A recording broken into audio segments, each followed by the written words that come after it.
Hey there! Imagine a place on Earth that's just like Venus. It's Chile's Atacama Desert. I assume you wouldn't want to spend your holidays there. Similar to other deserts, this one isn't exactly the friendliest place. It's a long stretch of land close to the Andes Mountains. This makes it one of the driest spots on the planet. In fact, it's so dry that only a few places in Antarctica have stayed without rain for longer. This tough environment has some benefits to offer. Because it's located high up and doesn't have many clouds or a lot of light pollution, it's become the perfect home for advanced telescopes. These telescopes help us explore the cosmos. A new study from June 2023 revealed that this desert is even weirder and more out of this world than we had thought. It makes sense that a desert as dry as this one gets a lot of sun. On average, it has about 308 watts of sunlight per 10 square feet. That's almost twice as much as places like Europe or the eastern United States get. Raul Cordero is a scientist. He and his team checked out the sunlight in the spot housing the biggest telescope project ever, the Atacama Large Millimeter Array. And this is the sunniest place on Earth.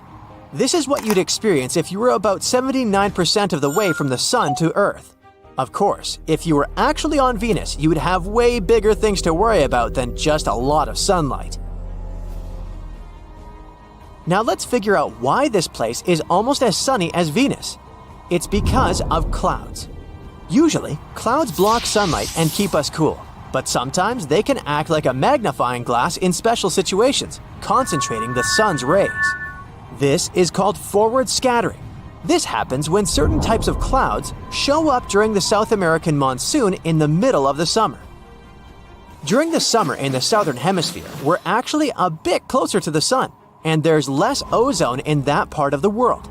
This combo might explain why other high places on Earth, like the Himalayas, don't get as much intense sunlight as this desert. Let's talk more about Venus. What would it be like to stand on the surface of this planet? The more you learn about this sweltering world, the less you want to picture yourself there. It's not a friendly place at all, with crazy heat and super heavy air that could crush you. But pretend for a moment that you're on Venus. The air there is thick and heavy, 93 times denser than what we have on Earth. The air presses you down. Think of having a small car resting on your thumbnail. That's how it would feel. Or think about diving really deep into the ocean. You'd feel a lot of pressure pushing on your body. But on Venus, it's like having all the pressure of the atmosphere squishing and almost flattening you.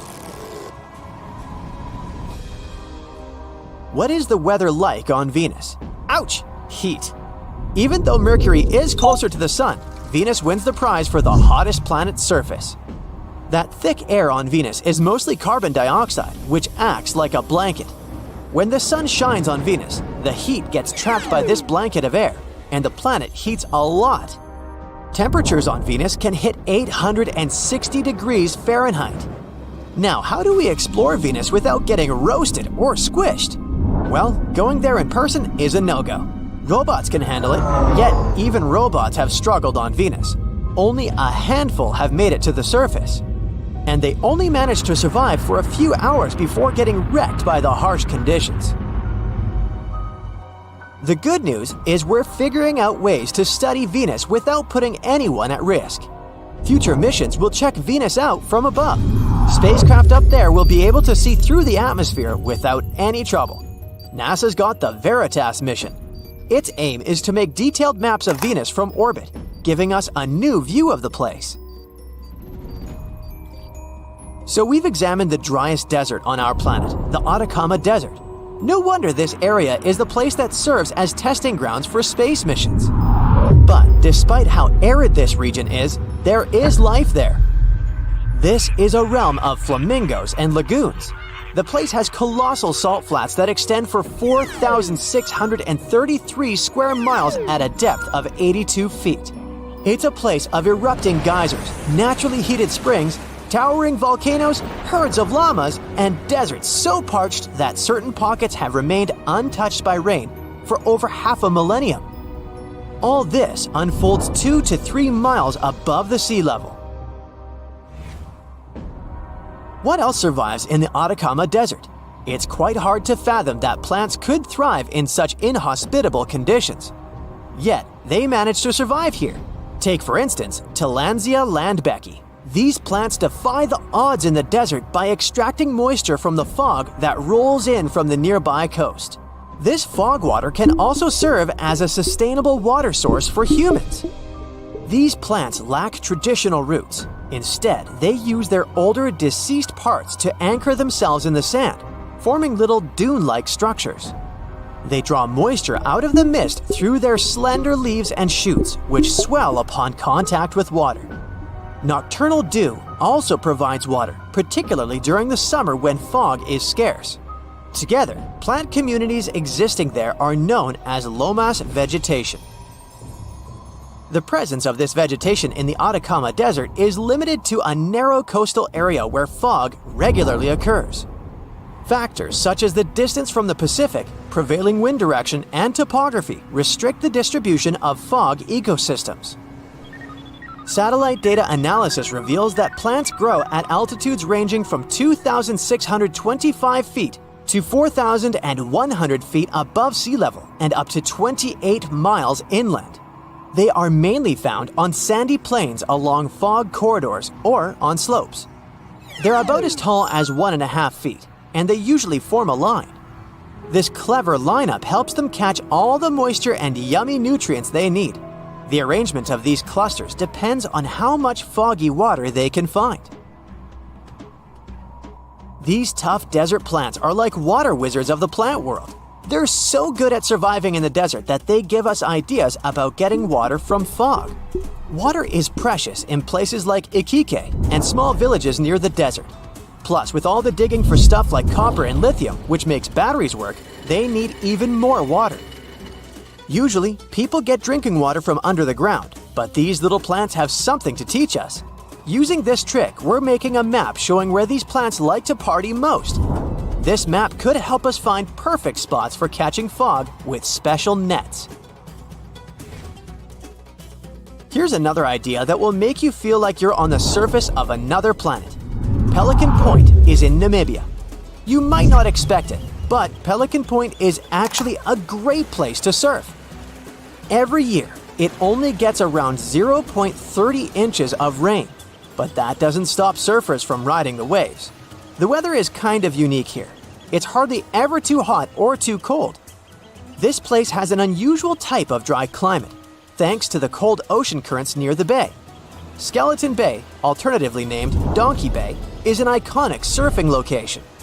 The surf wave crashes onto the sands of Pelican Point, situated about 5 miles northwest of Walvis Bay, a compact harbor town famous for its sand dunes and secure anchorage. Would you surf there?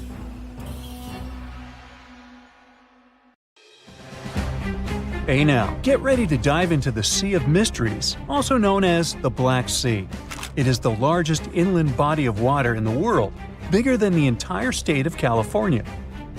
It has dozens of lost ships and some secret underwater tunnels. And some people believe it's an ancient quarry that was mined out in 6 stages. The Black Sea has distinct vertical layers that don't mix, with higher and lower salinity. The salty water comes from the Mediterranean, and fresh water comes from rivers. 10 of the largest rivers in Europe flow into the Black Sea. It receives more fresh water from the rivers and rainfall than it loses from evaporation. The extra water flows through the Bosphorus into the Marmara Sea. There are 2 flows going through the straits. The upper flow leaves the Black Sea and takes surface water out of it. The bottom flow carries salt water from the Mediterranean to the Black Sea. That's why the upper layers of the Black Sea are less dense than its saltier lower layers. The oxygen that comes from the atmosphere and photosynthesis stays in the surface layers. Everything deeper than about 300 feet in the middle and up to 500 feet near the edge is not fit for life. Only certain bacteria can survive in these conditions. Although there's no air deep down in the Black Sea, the upper layer is home to around 750 species of phytoplankton. Eggs and larvae of fish and invertebrates chill in coastal regions. There are also 180 fish species in the Black Sea, and some of them are valuable, such as horse mackerel, spiny dogfish, and sprat. The water level in the Black Sea is always the same because there are no high or low tides, so the sea is always calm, quiet, and serene on the surface. But it has one surprise feature: an underwater river. It's a current of salty water flowing through the Bosphorus Strait and along the seabed. This amazing discovery was made by scientists from the University of Leeds and was announced in 2010. It's the first undersea river of its kind ever found. The river forms because salty water from the Mediterranean Sea spills through the Bosphorus Strait into the Black Sea, where the water is much less salty. The no-air zone of the sea is an ideal conservation chamber for what's hiding on its bottom. The Black Sea is like a treasure trove for shipwrecks, and we discovered it by accident. Some maritime archaeologists were studying sea levels to see how quickly the water levels rose after the last ice age, and they ran across over 40 previously unknown shipwrecks as a complete bonus. Researchers used 2 remotely operated vehicles to explore the seafloor and the wrecks. Thanks to it, we have a video and detailed 3D images of the ships that were stitched together from thousands of high-resolution photos. According to the New York Times, some of the standout discoveries among the 44 ships found include a medieval training vessel from the 13th or 14th century. Expedition members nicknamed another ship from the Ottoman Empire the Flower of the Black Sea for its beautiful petal carvings. The team also noticed unusual details on other ships, like coiled ropes, chisel marks, rudders, and other carvings. So far, they haven't announced any plans to excavate the shipwrecks, but the ships might be filled with historical treasures like books, parchments, and documents. It's worth a try to rescue them. The most extraordinary discovery in the Black Sea is what archaeologists believe to be the world's oldest intact shipwreck. It has been lying undisturbed for over 2,400 years. This ancient Greek vessel, 75 feet long, was found with its mast, rudders, and rowing benches all still in place, over a mile beneath the surface. Researchers believe the ship was a trading vessel, like those depicted on ancient Greek pottery, such as the Siren vase in the British Museum. This vase, or vase, dating from the same period, shows a vessel carrying Odysseus past the Sirens. The team took a small piece for carbon dating, and the results confirmed it as the oldest intact shipwreck known to humankind. The fact that it's so elaborate and well-preserved deserves a standing ovation for shipbuilders of the ancient world. Without microbes, worms, or other creatures to eat away the wrecks, it's no wonder the ships are in almost perfect condition. If the Titanic had sunk in these waters, we would have found it in a much better state now, not being eaten by nasty underwater microorganisms. Now, there's an interesting theory called the Black Sea Deluge hypothesis, which suggests a huge flood happened around 7,500 years ago. 2 geologists in the 1990s suggested that at the end of the last ice age, when the Earth's climate was heating up, ice sheets were melting and sea levels were rising. The Black Sea was a much smaller freshwater lake. It was separated from the Mediterranean Sea by a natural dam at the Bosphorus Strait. As global sea levels rose, the Mediterranean overflowed into the Black Sea basin. They suggest the sea level rose by 6 inches every day, flooded coastal settlements, and changed the environment for good. Samples from the Black Sea floor show a sudden shift from freshwater to marine species around that time, which means there was a rapid influx of salt water. Underwater surveys have also found what look like the old shorelines and human-made structures. So, people were living in areas now submerged by the Black Sea. Plus, the timing of this flood matches up with known patterns of human migration into Europe, Asia, and Africa. They also say this flood could be the terrible flood from the story of Noah's Ark. Critics of the deluge theory say the evidence isn't as straightforward as it seems. Some think the transition from freshwater to saltwater in the Black Sea was more gradual than one sudden flood. They're also debating if people left the settlements before they went underwater or as a result. An old chronicle that's been around for about a century says there were 2 underground tunnels starting in what is now Romania and Bulgaria and stretching all the way under the Black Sea to Turkey. Back in the day, peasants used these tunnels to move their flocks of sheep to the Ottoman Empire and countries on the Asia Minor Peninsula. Who built these tunnels and why they run under the sea is a complete mystery. At some point, the entrances to these tunnels were sealed off for national security and were under tight guard. The security forces knew all about these massive tunnels and kept them off limits. In the 1980s, a group of people working on the Danube-Black Sea Canal accidentally found another entrance to these mysterious tunnels. This one was in a cemetery in a town of Romania. Canal workers used it to regularly cross over into Bulgaria. One more cool thing about these 2 tunnels is that some people think they were built thousands of years ago. If you ever try to dig a tunnel under the sea, you'll know how tricky it is even now with all the tech we have. So if the tunnels are really that old, whoever built them was super advanced for their time. Now, there's an urban legend that says that the Black Sea has its own version of the Bermuda Triangle. Fishers describe some wild whirlpool that appears out of nowhere and drags entire flocks of birds, ships, and even small islands under the sea. And once, things got even wilder with a ship that vanished under weird conditions in 1944. It was during daylight, and some black fog with green flashing sparkles suddenly surrounded the vessel. No one has ever seen it since, and no one knows for sure if the story is true. But it sure adds a spooky touch to the mysteries of the Black Sea. Would you like a professional stylist to fold your luggage? A private chef to cook meals just for you? And an entire plane to transport your TV set that didn't fit in your private jet? That's pretty much the everyday travel reality for the top 0.1% of U.S. earners who made around $3 million per year in 2022. Compare that to the regular salary of a working American of around $60,000. And then there's the top 1% who made around $800,000 the same year. If you want to travel like the richest people in the world, forget about chilling at one luxury hotel with shampoo made of gold for 2 weeks. The latest trend in upscale traveling is surf and turf. Rich guests spend a week on a sleek yacht after staying at a luxury hotel, or the other way around. Boat sales have surged in recent years, and the rich love to charter sailboats for $25,000 a week to as much as $90,000. It's a great way to get away from the common folk, you know. Everything is pre-planned by their travel agents, so they don't have to worry about a thing. The ultra-wealthy can often opt for private islands or buy out entire hotels. For instance, a villa on a private island off the Cannes coast in France will cost you around $290,000 a week.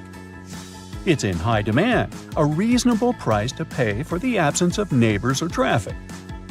And if you do miss the hustle and bustle at some point, you can always hop on a speedboat and dance the night away at one of the luxurious beach clubs. In 2023, Greece became the top destination for the richest 1% of travelers. Paros Island was the most mentioned new favorite. Italian Sicily lost its charm to them because it's overvisited by the White Lotus fans. And it's not just about the Four Seasons-operated San Domenico Palace, where the show is based, but the entire island. For winter fun, there's always Aspen and ski towns in the European wonderland, like Switzerland and France. They have exclusive hotels, Michelin-starred restaurants, high-end shops, and chalets that look richer and more luxurious than an average family house. If there's no natural snow, the artificial snow system solves the problem. Some of the best hotels have direct access to lifts that take guests to the main skiing slopes. For those who aren't fans of the European resorts, there are always the Seychelles, where you can rent a villa for about $11,000 per night at a private island resort. George and Amal Clooney like to come here. Those who don't find it cool or exclusive enough go to Antarctica by private jet from Cape Town. The trip that lasts less than 24 hours costs $195,000. Richard Branson prefers to take his vacations to a private Necker Island, is part of the British Virgin Islands, and has some beautiful wildlife around it to explore. Guests rent the whole place for $80,000 per night. There's enough room for 34 people, but not all billionaires like to share, you know. People who are among the world's richest like to be at events where they can meet like-fortuned ones. Events like the World Economic Forum in Davos, where a standard steak will cost you $150 and a drink will be $40. Then there are horse races, Miami or Singapore yacht shows, or Dubai International Boat Show. For those who love movies or showing off their lavish dresses, the Sundance Film Festival in Utah, the Cannes Film Festival in France, or Venice International Film Festival in Italy could be good options. Sports lovers travel to events like the US Open Golf Tournament and other golf cups, the Wimbledon Tennis Tournament in the UK, the Melbourne Cup in Australia, or the Monaco Grand Prix for those who love speed and expensive cars. Those who can't live without style and like to be trendsetters don't miss fashion weeks in New York, London, Milan, and Paris. For music and crazy luxurious building lovers, there are always opera balls, like the one in Vienna, Austria, or La Scala Opera House opening night in Milan, Italy. And then, of course, there are special events like birthdays.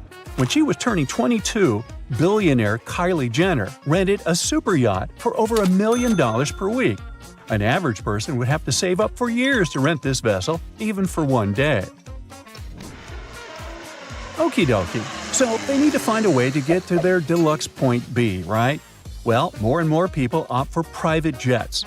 You can fly at any time, even during restrictions on commercial air travel, to any place. And you won't have to choose between chicken or pasta when the flight attendant finally reaches your seat, 35D. There are around 22,000 business aircraft worldwide, and the number is only going up. Most of these jets are in the US, and Brazil takes the second place. Germany is the leader in Europe and only ranks 5th on the global list. Now, if for some reason they aren't traveling to their destination by a private jet and decide to share first class with other passengers, they'll at least need to ship their luggage instead of taking it on the plane with them. The luggage of the wealthy gets picked up from their door and awaits them at the luxurious suite or yacht on the other side of the journey. And if they want it to be done within one day, they need to pay hundreds of dollars for one bag.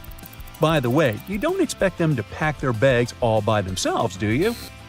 It's much easier to hire someone for thousands of dollars to go through all that trouble. A professional stylist picks all the clothes that will look picture perfect and then rolls the items, puts them in bags, and makes lists of what's inside and what goes with what. The clothes aren't included in the stylist compensation, of course, so they add another 1,000 or 10 to the vacation grand total. Although the ultra-rich travelers can afford to rent any car while traveling, not all of them like to sit in a vehicle that belongs to someone else. That's why they choose to ship their own luxurious cars to their destination. It costs around $36,000 to fly a Porsche from Dubai to London with Emirates. It's enough money to buy a brand new family hatchback in the UK, but most billionaires don't like this type of vehicle. Some wealthy travelers don't trust commercial airlines and prefer to charter a cargo plane to transport their vehicles. Sometimes they take a whole bunch of cars, motorbikes, and other expensive toys. Covered trucks in the country of destination transport all this beauty to the client's address or a garage of their choice. Owners don't like stranger delivery drivers to add miles to their shiny vehicles. This whole delivery service costs several millions. Some cars have only sentimental value for their own and are worth way less than their deluxe delivery. One really well-off man even hired a cargo plane for his Samsung TV that couldn't fit through the door of his jet. Oh, rich people's problems. They can afford to eat at any restaurant in the world, but it would be too mainstream, so they prefer to bring their private chefs on vacation. These professional cooks know their clients' diets and health goals. For luxury travelers, consistency and routine are too important to trade them for public restaurants. For chefs, It's often a chance to travel for free and get a good salary at the same time. Sometimes the clients will even fly the family of the chef with them if traveling happens over the holidays. This job has high demands and can be really stressful with varied working hours. Sometimes they have to spontaneously cook dinners for 16 people or find rare ingredients at locations with basic grocery stores. And of course, everything they overhear during meals must remain a top secret. Back in the 12th and 13th centuries, Bologna used to look like modern-day Manhattan. No one knows exactly how many towers resembling skyscrapers it used to have, but the most likely number is at least 100. The tallest of them was around the same height as Big Ben. When the towers were built, Bologna was one of the largest cities in Europe. Construction projects were massive and ambitious. Someone built cathedrals and town halls, and the richest noble families also erected towers, possibly as a symbol of status and wealth. There was no place in the city center to build grand castles, so they had to go up with the construction. They didn't actually live in those towers, but in smaller structures next to them. The towers served for defensive purposes. It took between 3 and 10 years of work to build one tower, and it was a really tedious process. Each of them had a steady foundation deep underground and a base made of big blocks of selenite stone.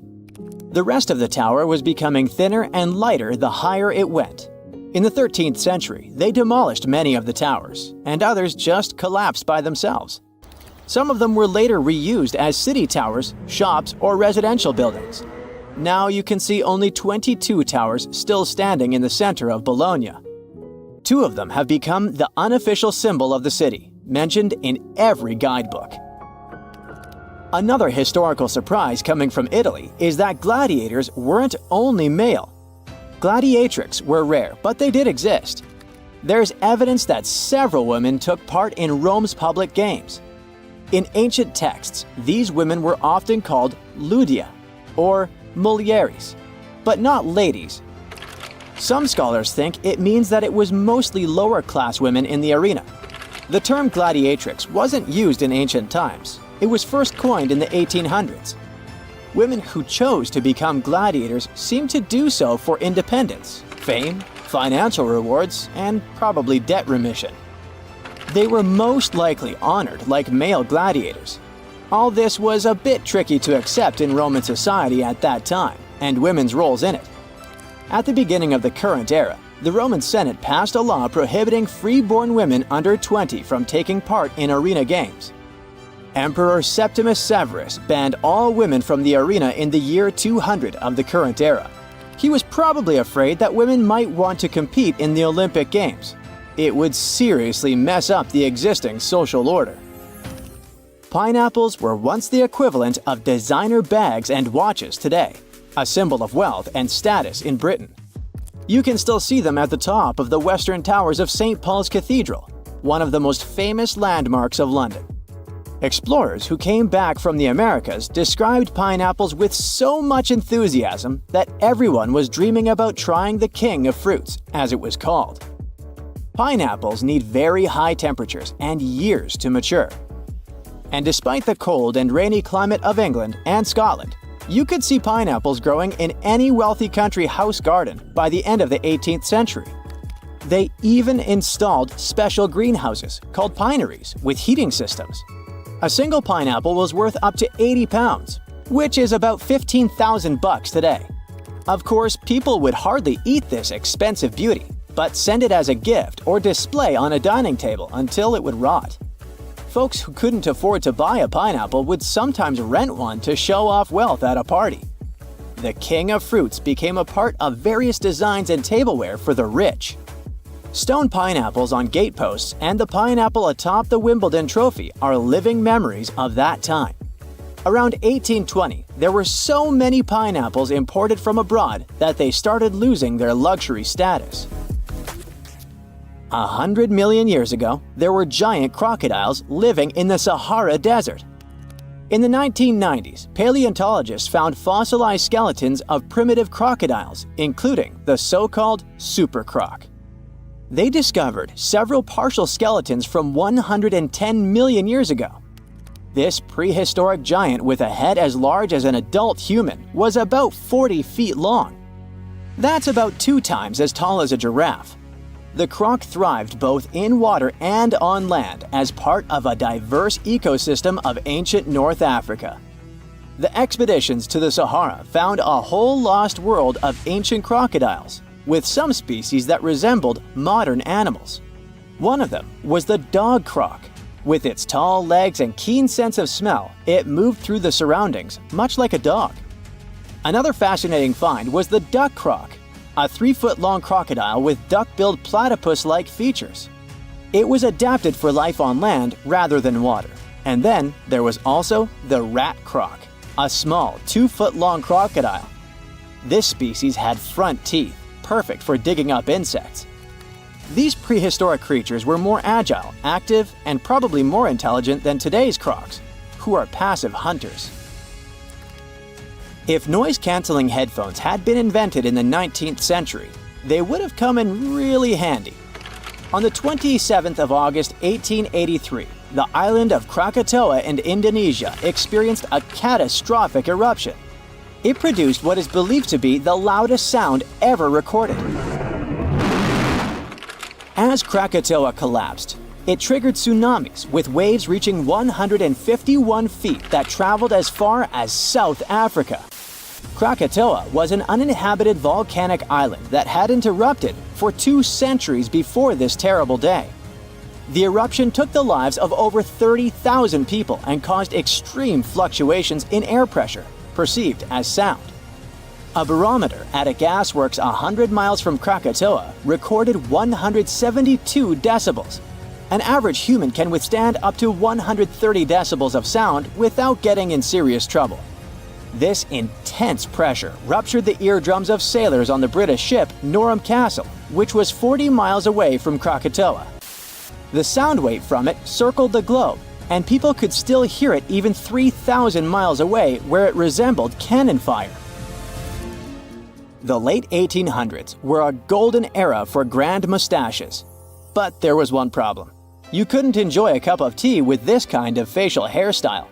The heat from the tea would melt mustache wax and make the ends droop. Fine gentlemen had to struggle because of it until the invention of the mustache cup. Harvey Adams, a British potter, likely invented the mustache cup in the 1870s. He patented a butterfly-shaped ledge inside the cup with a hole to sip through. Thanks to it, the mustache didn't get wet. These cups quickly became a hit, first in the UK and then across Europe. In the United States, they were sold at stores like Sears and Marshall Field's, now part of Macy's. Mustache cups came in various shapes and sizes. Some, like farmers' cups, could hold up to a pint of tea. Others were smaller porcelain pieces shaped like conch shells or decorated with the owner's name. They often came with matching saucers. Lord Byron, one of the greatest British poets, kept numerous dogs and cats and a whole bunch of exotic animals. There was a monkey, a crocodile, a fox, peacocks, a bear, and several badgers. When Byron attended Trinity College, Cambridge, college rules prohibited keeping dogs on the grounds. He got really angry and decided to go around the rules. Byron brought a tame bear as his pet. The college authorities argued with him, but since the statutes did not specifically mention bears, they had no legal grounds to remove either the bear or its owner. Byron walked the bear on a chain, talked to it, and even considered applying for the bear to become a student at the college. We still don't know how and where Byron got the bear, but when he left Cambridge, he took the bear with him to his estate in London.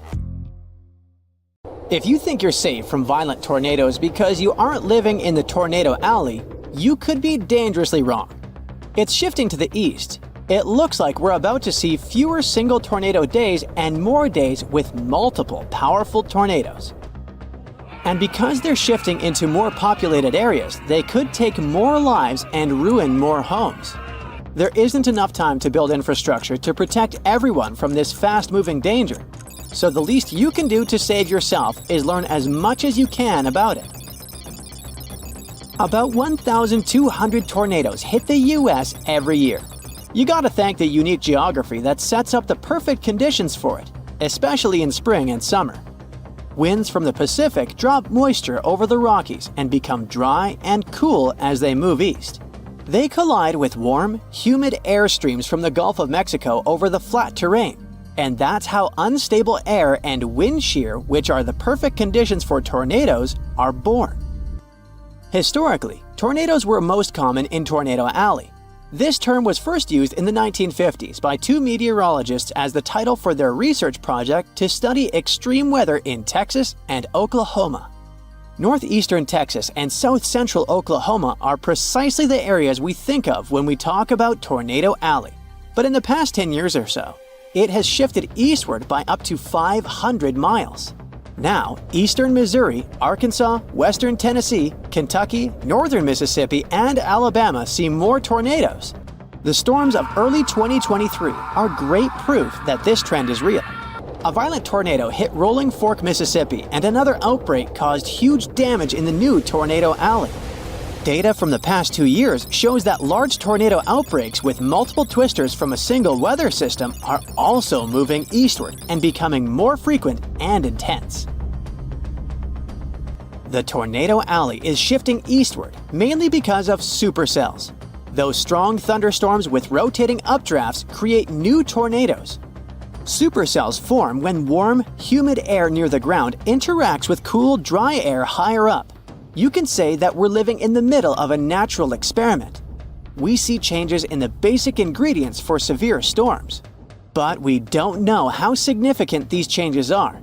Experts predict that supercell storms will become more frequent in the late winter and early spring and less common in the late summer and fall.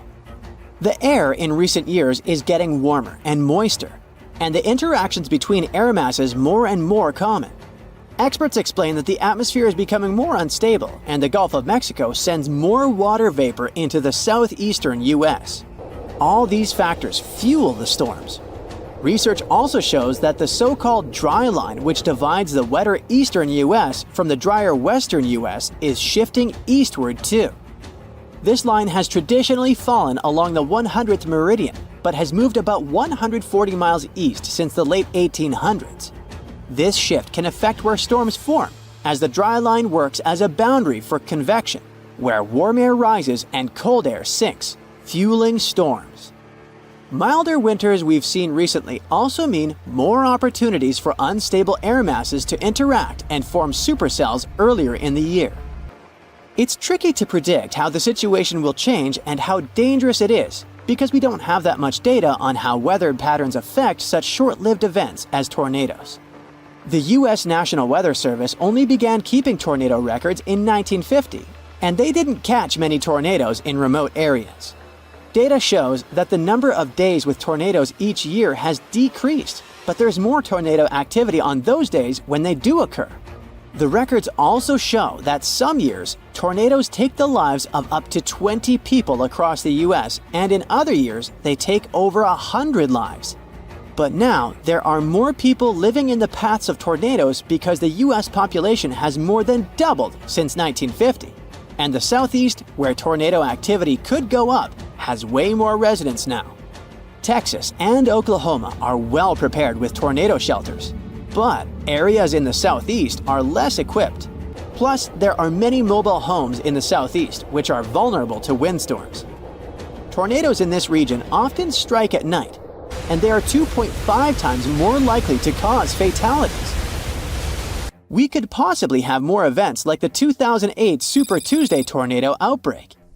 It hit the southern U.S. and lower Ohio Valley, and over just 15 hours, 87 tornadoes rushed through the area and caused massive trouble.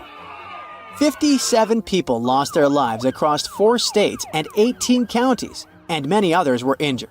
The tornadoes were fueled by strong low-pressure systems that brought record warmth.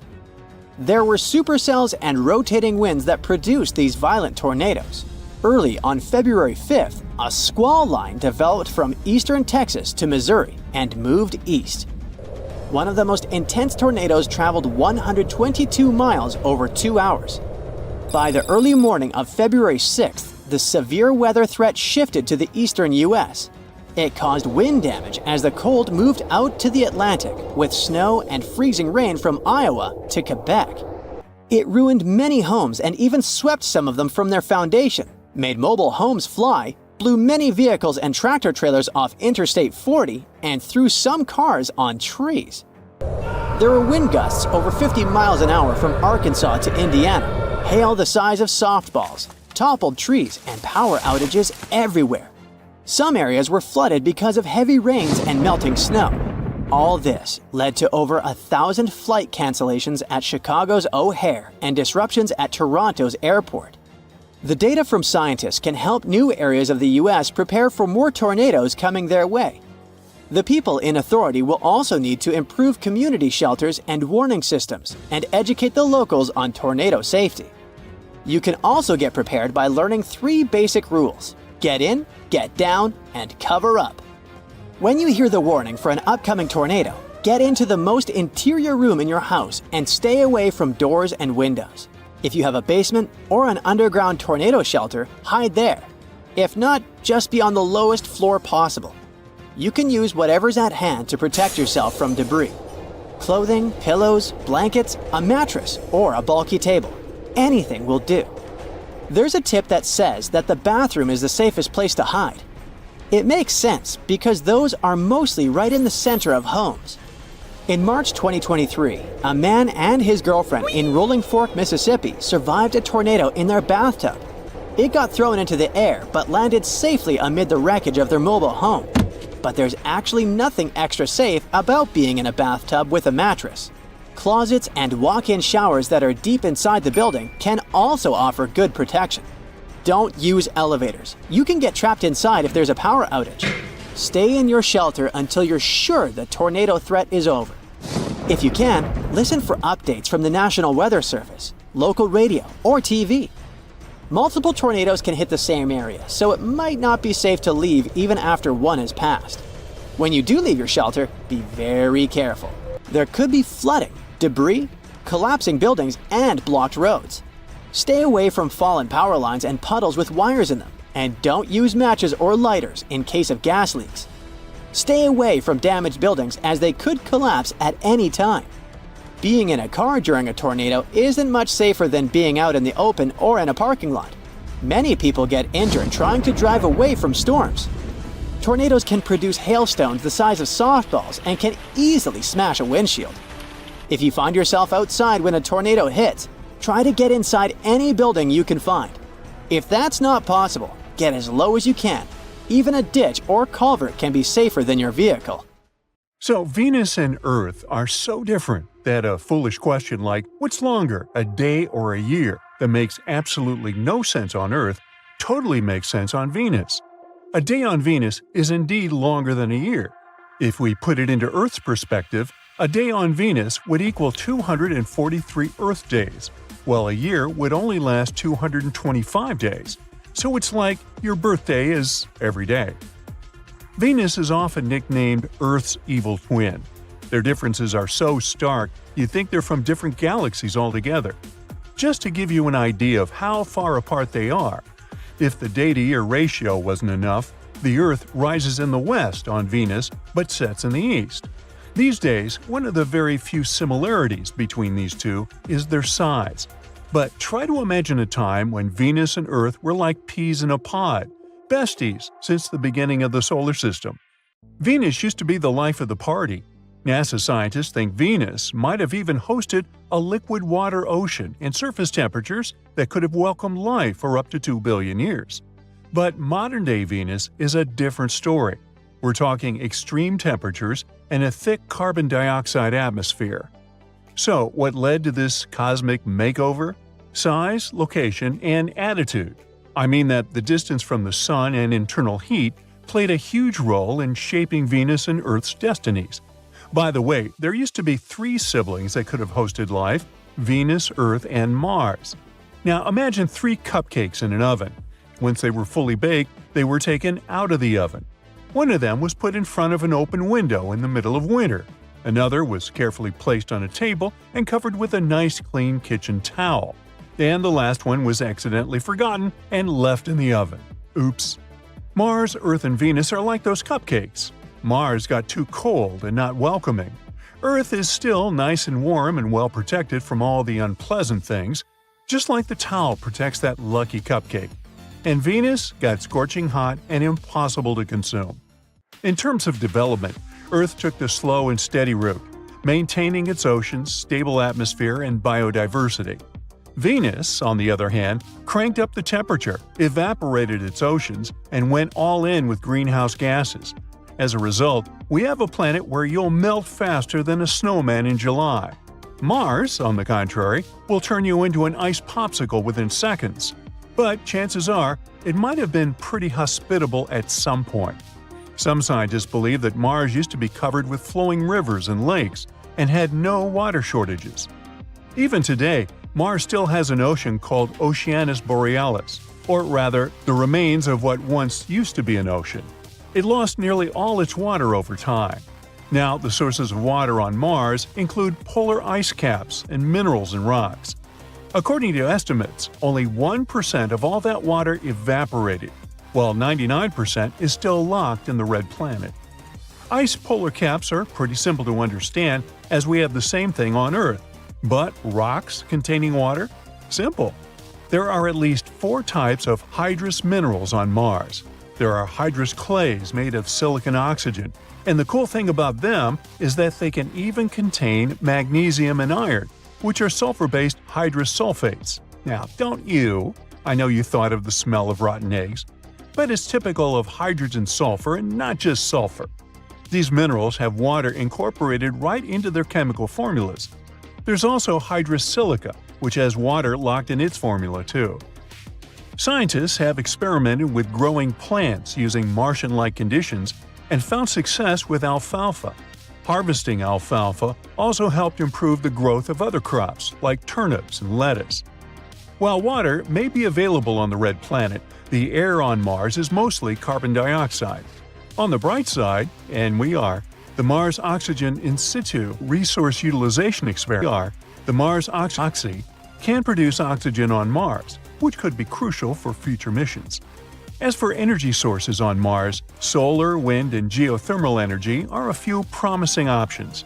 Solar power is less effective on Mars due to weaker sunlight and dust storms. But wind power and geothermal energy could serve as reliable alternatives. With these sources in place, humans could potentially sustain life on Mars. But let's get back to comparing our sibling planets. While both Mars and Earth have moons, and Mars even has 2 of them, Venus has 0, just like Mercury. Due to its proximity to the Sun and the star's gravitational pull, Mercury lacks the ability to retain its own moon. The likelihood of any moon orbiting Mercury either colliding with the planet or being drawn into the orbit of the Sun is high. That's all clear and understandable. But the absence of moons around Venus remains an unsolved puzzle for scientists. Despite Venus's scorching hot temperatures, scientists think that even today it might not be as hostile to life as we once thought. A recent MIT study found 19 amino acids surviving in a Venus-like solution for the whole month. Yep, some like it hot. Also, Rocket Lab and the Massachusetts Institute of Technology are teaming up to send an uncrewed spacecraft, Venus Life Finder, on a mission to Venus. This spacecraft will search for signs of life in the Venusian atmosphere using a special instrument called an autofluorescing nephelometer. And no, I didn't make that up. Originally set to launch in 2023, the mission is now pushed back to December 2024 with arrival at Venus in May 2025. The goal of the mission is to discover organic compounds in Venus's atmosphere, which could point to the possibility of habitable conditions in the cloud layer. The spacecraft is designed with a Photon Explorer cruise stage and a compact atmospheric probe equipped with that nephelometer thingy. The small probe will descend through the Venusian atmosphere, collecting data on cloud particles and organic compounds. In 2020, scientists made a big announcement about finding phosphine on Venus, a compound that could be linked to life. While they're still working on confirming this, using information from telescopes or even past missions, there might be evidence hidden in old NASA data received from Venus that could shed more light on the discovery. The potential presence of phosphine on Venus has stirred excitement and caution among scientists. To make sure, they need more data from telescopes or new space missions. If they find this gas, it might mean there is some form of life producing it in the planet's clouds. This discovery would be a huge step toward understanding Venus better. Some experts think that sending probes to Venus to directly detect phosphine would be the most effective way to confirm its presence.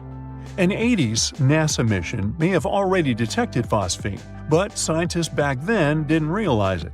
Now, this data is being re-evaluated to uncover any overlooked evidence of the presence of the gas. This could also suggest that the compound has been in Venus's atmosphere for decades, raising questions about its source. But not everyone is convinced of this interpretation, which evokes a debate among scientists about the true nature of the detected gases. Old data from other missions may also hold clues about phosphate on Venus. While new spacecraft are going to explore the planet, it's possible that the key to unlocking this mystery lies in decades-old mission records. In total, there have been 46 space missions to Venus, including some flybys where gravity lent a helping hand. The last time we successfully landed a spacecraft on Venus was way back in June 1985 as part of the Vega 2 mission. So, let's see what Venus Life Finder will discover. Walking on pool covers is just asking for trouble. Seriously.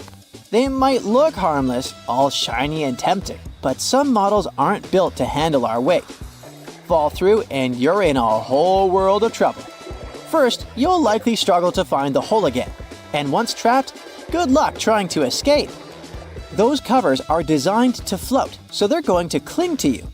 Thrashing around only makes things worse, increasing your chances of getting tangled up. From pools to swamps. Now, the danger shifts to bubbles seemingly drifting your way. Watch out, because that's a sign that an alligator might be nearby. During mating season, male alligators put on quite the show to attract females, even to the point of roaming neighborhoods. It usually takes a few weeks for the male to win over the female, and if she thinks he's a suitable partner, they start swimming around each other. But the mating act itself is surprisingly private, as it happens underwater. All that can be seen of the actual mating are the bubbles that rise from the bottom of the swamp. The next underwater threat is much smaller, only about 14 inches long. Bloodworms might seem small, but they're like little dangerous mutants. During their life, which is normally about 5 years, they feed on the metal they find in the sediment at the bottom of the ocean. This metal actually fuses with their jaws, creating metal teeth. Yep, their super sharp teeth are made of 10% copper, the highest concentration found in any animal. When this bright red marine worm is ready to strike, it inverts its digestive system, including those metal teeth, and shoots its guts like a torpedo right at its target. Oh, and its venom contains 32 different types of toxins, paralyzing its prey completely. The next red thread on our list is a flyer, the hooded pitoe. Despite its cute appearance, this bird packs a venomous punch. Its feathers contain a chemical called batrachotocin, also found in poisonous frogs and certain beetles. Basically, when this toxin gets into your system, it messes with the normal functioning of sodium channels in nerve cells. This disruption keeps these channels open longer, causing nerves to fire uncontrollably. That can lead to paralysis, breathing problems, or worse. So, if you ever find yourself in their native land, New Guinea, stick to the chicken dinner and stay away from this bird. Another thing you should never eat is the pufferfish, especially a type that is highly famous in Japan, known as fugu. If you really want to try it, just know that only skilled and licensed chefs can prepare it. Fugu has to be handled very carefully, because certain parts of the fish contain a toxin called tetrodotoxin. To understand how dangerous this substance is, consider that around 55 people per year lose their lives after eating this fish. Hundreds more experience symptoms like dizziness and vomiting. If prepared correctly, and I emphasize if, this type of pufferfish can be enjoyed as sashimi or in hot pot dishes. But I wouldn't dare to try it. If you ever stumble upon a foaming watermelon, do yourself a favor. Don't eat it. The foam coming from the cracks in the rind happens because it's grown in super hot weather. In the US, for example, this fruit comes mostly from Florida, Arizona, California, Delaware, and Texas. When watermelons grow in that heat, they start fermenting. Once this process begins inside a watermelon, it creates the perfect environment for toxic pathogens to flourish. Trust me, that's not the flavor you want to explore since it can make you sick. Plus, if the fermentation process builds up and you decide to cut the watermelon, be prepared for a fruit explosion. Get rid of stinky potatoes as soon as possible. When these spuds turn mushy, they start giving off a nasty gas called solanine. Inhaling enough of it can knock you out cold and even give you wild hallucinations and raging fever. Usually, potatoes in that stage have a green color. Although the green color that forms on the skin of a potato is actually chlorophyll, which isn't toxic at all. Its presence indicates concentrations of solanine. This toxin is produced in the green parts of the potato, the leaves, the stem, and any green spots on the skin. This strange process occurs because it's the plant's defense mechanism against insects, diseases, predators, and apparently humans too. To prevent any bad consequences, remember to store your potatoes in a cool, dark place and remove the skin before eating them. Next on our list is something that we all love: hot dogs. Besides their zero nutritional value and controversial ingredients, the shape of hot dogs is a perfect plug for airways. In fact, this is actually the leading cause of choking for kids under 14. As a grown-up, you're probably already pretty cautious, but it's still smart to skip those hot dog eating contests. Never pick cashews straight from the trees. In their natural state, those little guys contain an oily resin called urushiol. If you come into contact with it, you can end up with a rash that itches and looks like a bad case of poison ivy. Fortunately, those raw cashews you find in supermarkets aren't really raw. They've been roasted at high heat once or twice to make them safe to eat. Once cashews are clear of urushiol, they go through quality checks, and then they're good to hit the shelves. One thing that is not safe to buy, though, is clothes labeled as stain-resistant. I know it seems like a great deal, but those words might actually mean the item is packed with some not-so-cool stuff that can mess with your body, like per- and polyfluoroalkyl substances. So, along with all the usual stuff like processing and dyes, these fabrics get an extra dose of chemicals that stick around even after you wear them. Yep, stain-resistant clothes might be poisonous and can cause you all sorts of issues, like rashes, headaches, and brain fog. And I don't need any more brain fog. We've all heard it a million times, but it's worth repeating. Don't stand too close to a moving train. But why? Well, when a train speeds by on the tracks, the air rushes past at different speeds on either side of you. According to something called Bernoulli's theorem, the air pressure between you and the train is lower than the pressure on the other side of you. This creates a kind of suction that can pull you towards the train, putting you at risk of getting hurt. So, yeah, it's definitely best to stay away from the tracks. But if your travel plan involves hopping into the passenger seat of a car, don't rest your feet on the dashboard. I get it, we've all done it. But this chill habit is seriously risky. One of the most crucial reasons to avoid putting your feet on the dashboard is the danger it poses if the airbag deploys. You might be wearing your kneecaps as a sleep mask. Airbags are meant to deploy with some serious force in a crash. If your feet are up there, you're way more likely to get hurt when that airbag slams into you, possibly causing some serious injuries, like fractures or dislocations. Plus, this bad habit compromises the effectiveness of the seatbelt. With your feet in an elevated position, the seatbelt might not keep you securely in place. So, you're on a road trip headed for a camping adventure. You're wandering through the forest looking for the perfect spot to pitch your tent. But hold up. Is that an orange X painted on a tree? You might think that this is just a sign that the tree is getting axed, but it's actually something else entirely. The U.S. Forest Service uses that symbol to mark boundaries, usually indicating the edge of the government-owned land. So if you spot an orange X on a tree, your best move is to turn around and head back the way you came. Let's talk about some deep stuff, shall we? A scientist spent 100 days below the surface of the Atlantic Ocean. Dr. Joseph Duturi, or Dr. Deep Sea as he likes to call himself, was living underwater as part of Project Neptune 100. After 74 days of the mission, he officially set a new Guinness World Record for the longest time living in an underwater fixed habitat. But he didn't leave the experiment and stayed the planned 14 weeks. You can test yourself and stay in the exact same place where Duturi lived. It's called Jules Undersea Lodge, after Jules Verne, author of 20,000 Leagues Under the Sea. The idea of Project Neptune 100 is to study how pressure affects humans, both physiologically and psychologically.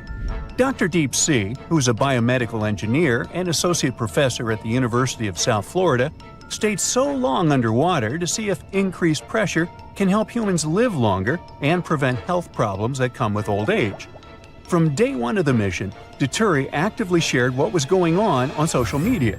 He mentioned that another important goal for him was to inspire scientists from different generations to study life undersea. It was quite different from living on a submarine. Subs are sealed when they go underwater and have sea level pressure, so people on it don't feel an enormous difference in pressure, even deep down. Duturi's underwater home didn't have any solid hatches or airlocks between the ocean and the living space. It was like a glass of water turned upside down and pushed into a sink full of water. There was still a pocket of air at the top of the living space and a pool of water on the floor of one room coming from the ocean. So the air inside the lodge was squeezed by the ocean's weight and was about twice higher than on land. There isn't much research on what happens when we're exposed to hyperbaric pressure for a long time. There's only some data from submariners. Even after just 2 months under the sea, they had disturbed sleep patterns and problems with the levels of certain hormones that had to do with sleep. They also lost bone and muscle mass. Our bodies are built for sea level conditions, but as pressure mounts, hydrogen sneaks into our bloodstream, causing chaos.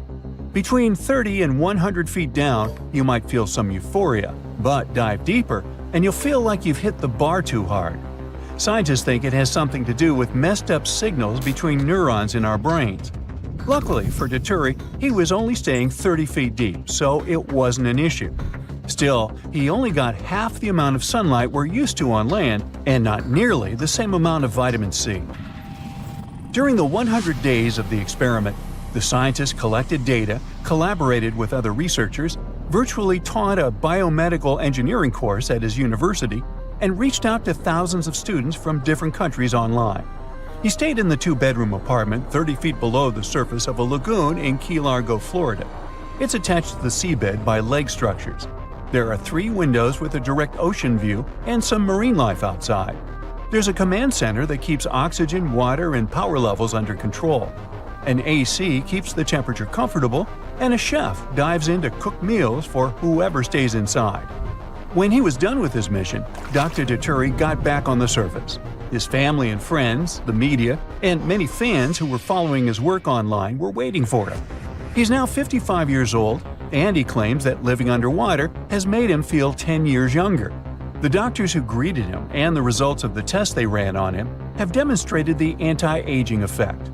Dr. Deep Sea noticed some improvement in his sleep and metabolism. He also noted that his body had shrunk by ½ an inch. He doesn't plan to stop his studies of how isolated environments affect humans. He's going to take a flight on a modified airliner where you can experience zero gravity multiple times.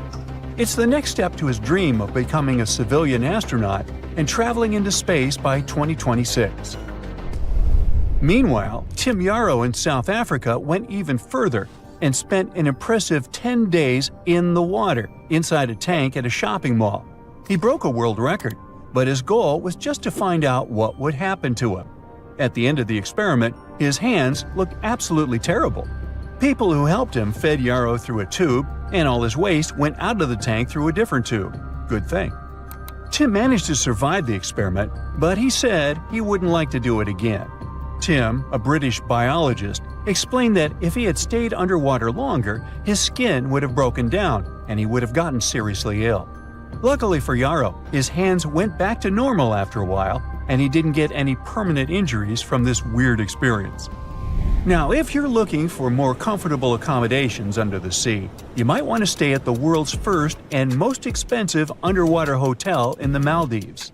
Guests of the Maraca Hotel wake up surrounded by the Indian Ocean, with bright coral reefs and exotic marine life. This luxurious suite was designed by top architects from New York and the Maldives. It's a two-story construction with an upper level that has spacious bedrooms, a sun deck, and an infinity pool. The lower level is submerged over 16 feet below sea level. Guests of the Maraca get the royal treatment, which includes private butler and chef services, complimentary jet skis, on-call massage and spa treatments, and cooking dishes with chefs. But before you start packing to the Maldives for your unique underwater experience, you must know it all costs almost $14,000 per night. Now, one of the most exciting things humans have ever found underwater is the Yonaguni monument off the coast of Japan. This structure is the closest we've ever been to finding Atlantis, and still one of the world's biggest mysteries. In 1986, a diver was looking for hammerhead sharks not far away from Yonaguni Island. He noticed a huge, unusual structure in the shallow water that resembled a pyramid with multiple steps or layers leading to the top, with clear symmetrical edges, angles, and even steps. As it turned out later, it was made of shale and sandstone 20 million years old. No one knows how the construction got there in the first place, but one researcher is sure that humans built it 10,000 years ago and was part of the lost continent of Mu. This mythical continent, something like the Atlantis of the Pacific, was destroyed by a huge earthquake or hurricane and went under the sea. Its survivors moved across the earth and found civilizations, including the ancient Egyptians and Maya. Academics often say this theory is nothing but a fairy tale, but the scientist who proposed it says only humans could have carved such straight lines, sharp corners, steps, avenues, and even statues that look like animals. Since earthquakes happen so often in Japan, the construction could have gone from the ground into the sea. The more widely accepted theory is that the monument is a work of nature. It explains the amazing symmetry with well-defined parallel bedding planes along which the layers easily separate. You can find similar 90-degree angles occurring in sandstone when erosion takes place.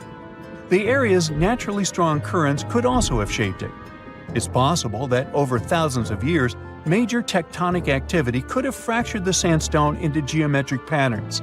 During the Miocene period, tectonic activity collected vast amounts of sandstone in the area. Geologists think the monument could be part of a much larger underlying rock from this event, and earthquakes that often happen here have shaped the rocks into what they look like now. If someone finally invents time travel and you hop on a trip to the past, you won't recognize many of the things you know and love today. The Statue of Liberty and the Egyptian pyramids, some basic gadgets like the remote control and your laptop, and even the corn you have for lunch have all changed beyond recognition. When the pyramids were originally built in ancient Egypt and Giza and other places, they didn't look sandy brown at all. All of them were covered with white limestone. If you had seen them under the hot African sun, you'd have to look away. That's how smooth and shiny they were. Builders used around 6 million tons of this material for the Great Pyramid of Giza alone.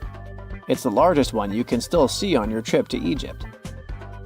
The local rules were quite a thrifty crowd, and they reused some of the casing stones for other construction projects. A massive earthquake in the 14th century has also loosened some of the stones, so you won't see a lot of limestone, but some of it is still there, on top of the Pyramid of Khafre in Giza. It looks like it has a second peak on top of the first. In ancient times, all pyramids used to have capstones called pyramidions, covered in a mix of gold and silver. Most of them have been lost over the centuries, but you can still see a few of them at museums. They show images of Egyptian deities. The pyramids were probably modeled after a sacred pointed stone, the benben. It represented the rays of the sun. Now, lifting heavy rocks wasn't so simple without the tech we have today. I guess you'll agree with me if you helped your friends move at least once, and they made you carry the couch. But those smart Egyptians of the past thought of that and chose the pyramid shape.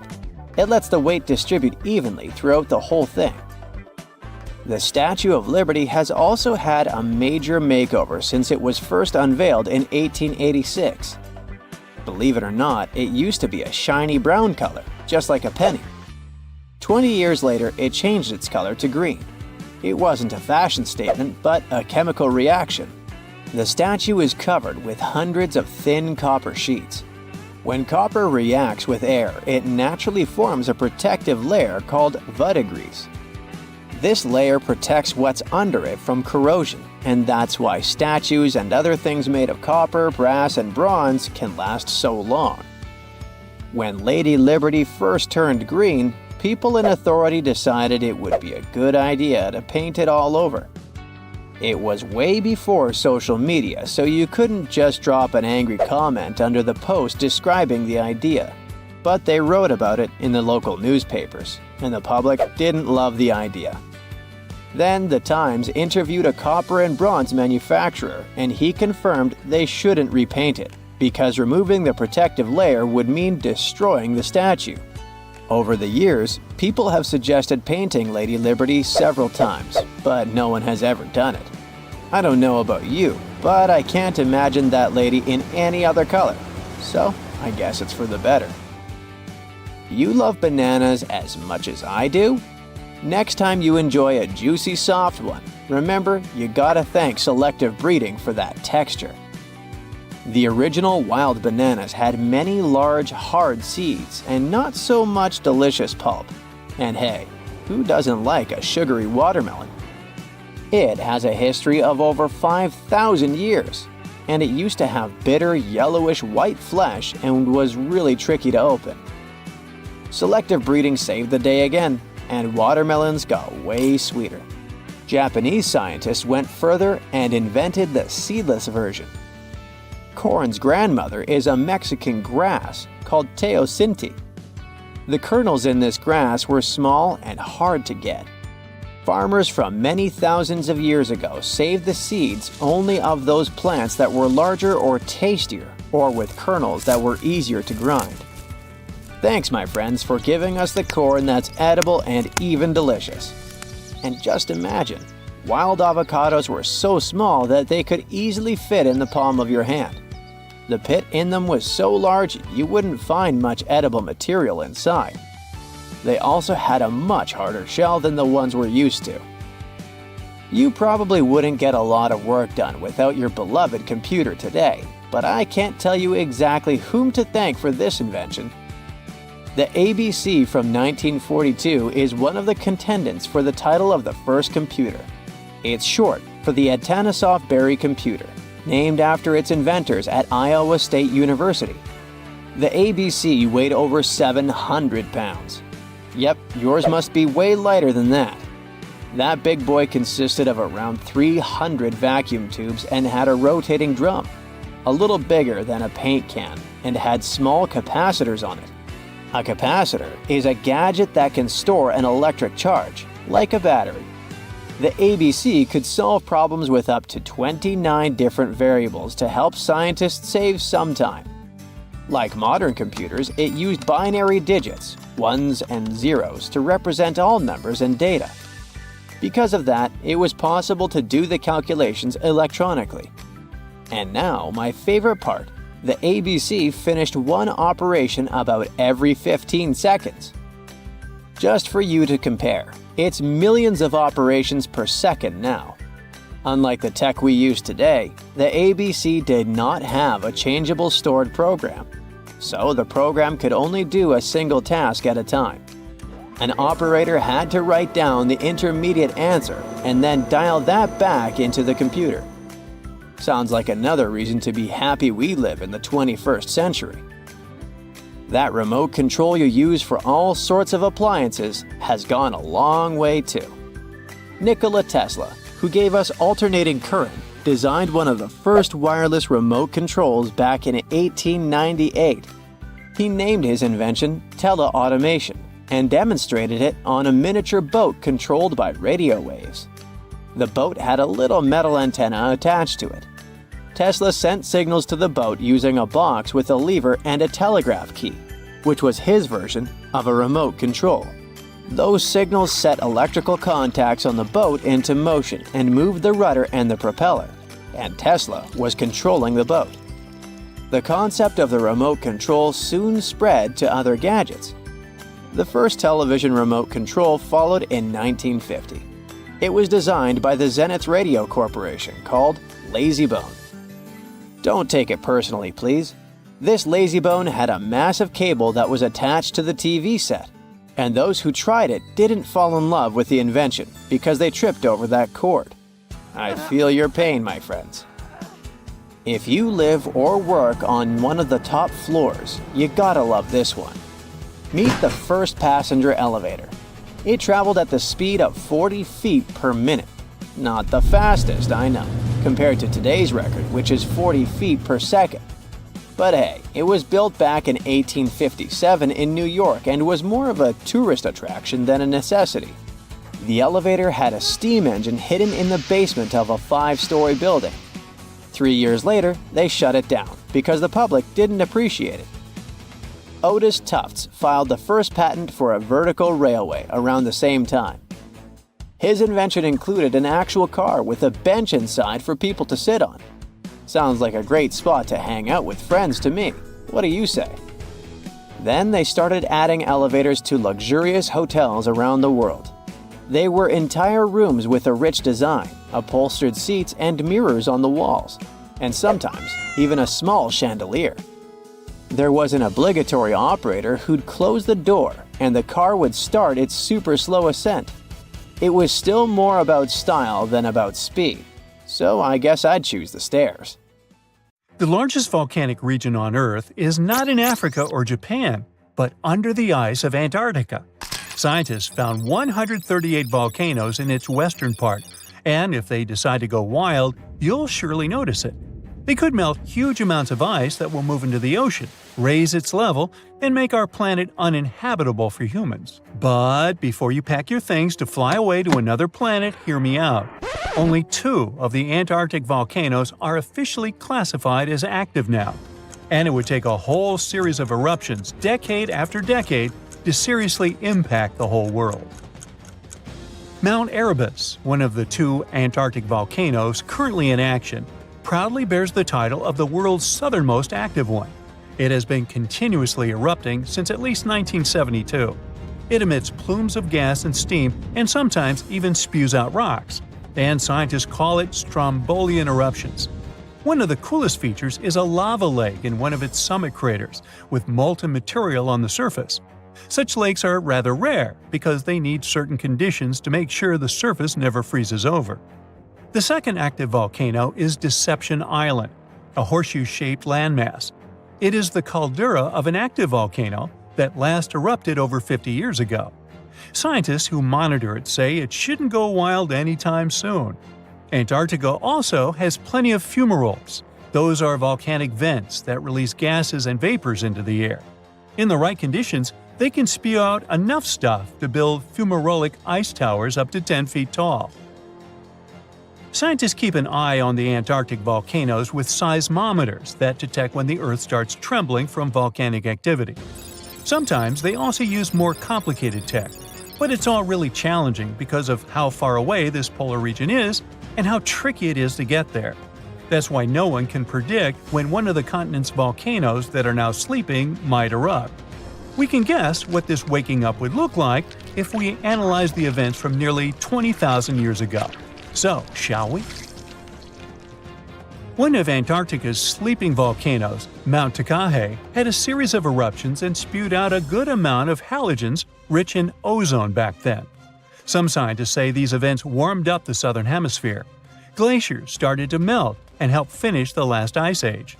For these events to repeat, we'd need a series of eruptions with substances rich in halogens from one or more volcanoes that are now above the ice. It's an unlikely scenario, but since it already happened in the past, it's not completely impossible. As for volcanoes hiding under a thick layer of ice, It looks like their gases would hardly make it to the atmosphere, but they would be strong enough to melt huge caverns in the base of the ice and produce a serious amount of meltwater. The West Antarctic ice sheet is wet and not frozen to its bed, so this meltwater would work as a lubricant and set the overlying ice into motion soon. The volume of water that even a large volcano would generate in this way is nothing compared to the volume of ice beneath it. So, a single eruption wouldn't make a difference. But several volcanoes erupting close to or beneath any of the western Antarctica's big ice streams would. Those ice streams are rivers of ice that take most of the frozen water in Antarctica into the ocean. If they change their speed and bring unusual amounts of water into the ocean, its level will rise. As the ice would get thinner and thinner, there would be more and more new eruptions. Scientists call it a runaway effect. Something like that happened in Iceland. The number of volcanic eruptions went up when glaciers started to recede at the end of the last ice age. So, it looks like, for massive changes, several powerful volcanoes above the ice with gases full of halogens need to get active within a few decades of each other and stay strong over many tens to hundreds of years. Antarctica stores around 80% of all the fresh water in the world, and if they melted all of it, global sea levels would rise by almost 200 feet. And then we'd have to look for a new planet to live on. But this again is an unlikely scenario. It's more likely that the eruptions under the ice will lubricate ice streams and seep water into the ocean, but it wouldn't be the end of the world. A super strong, super angry supervolcano could do it though, and it has already happened in the past.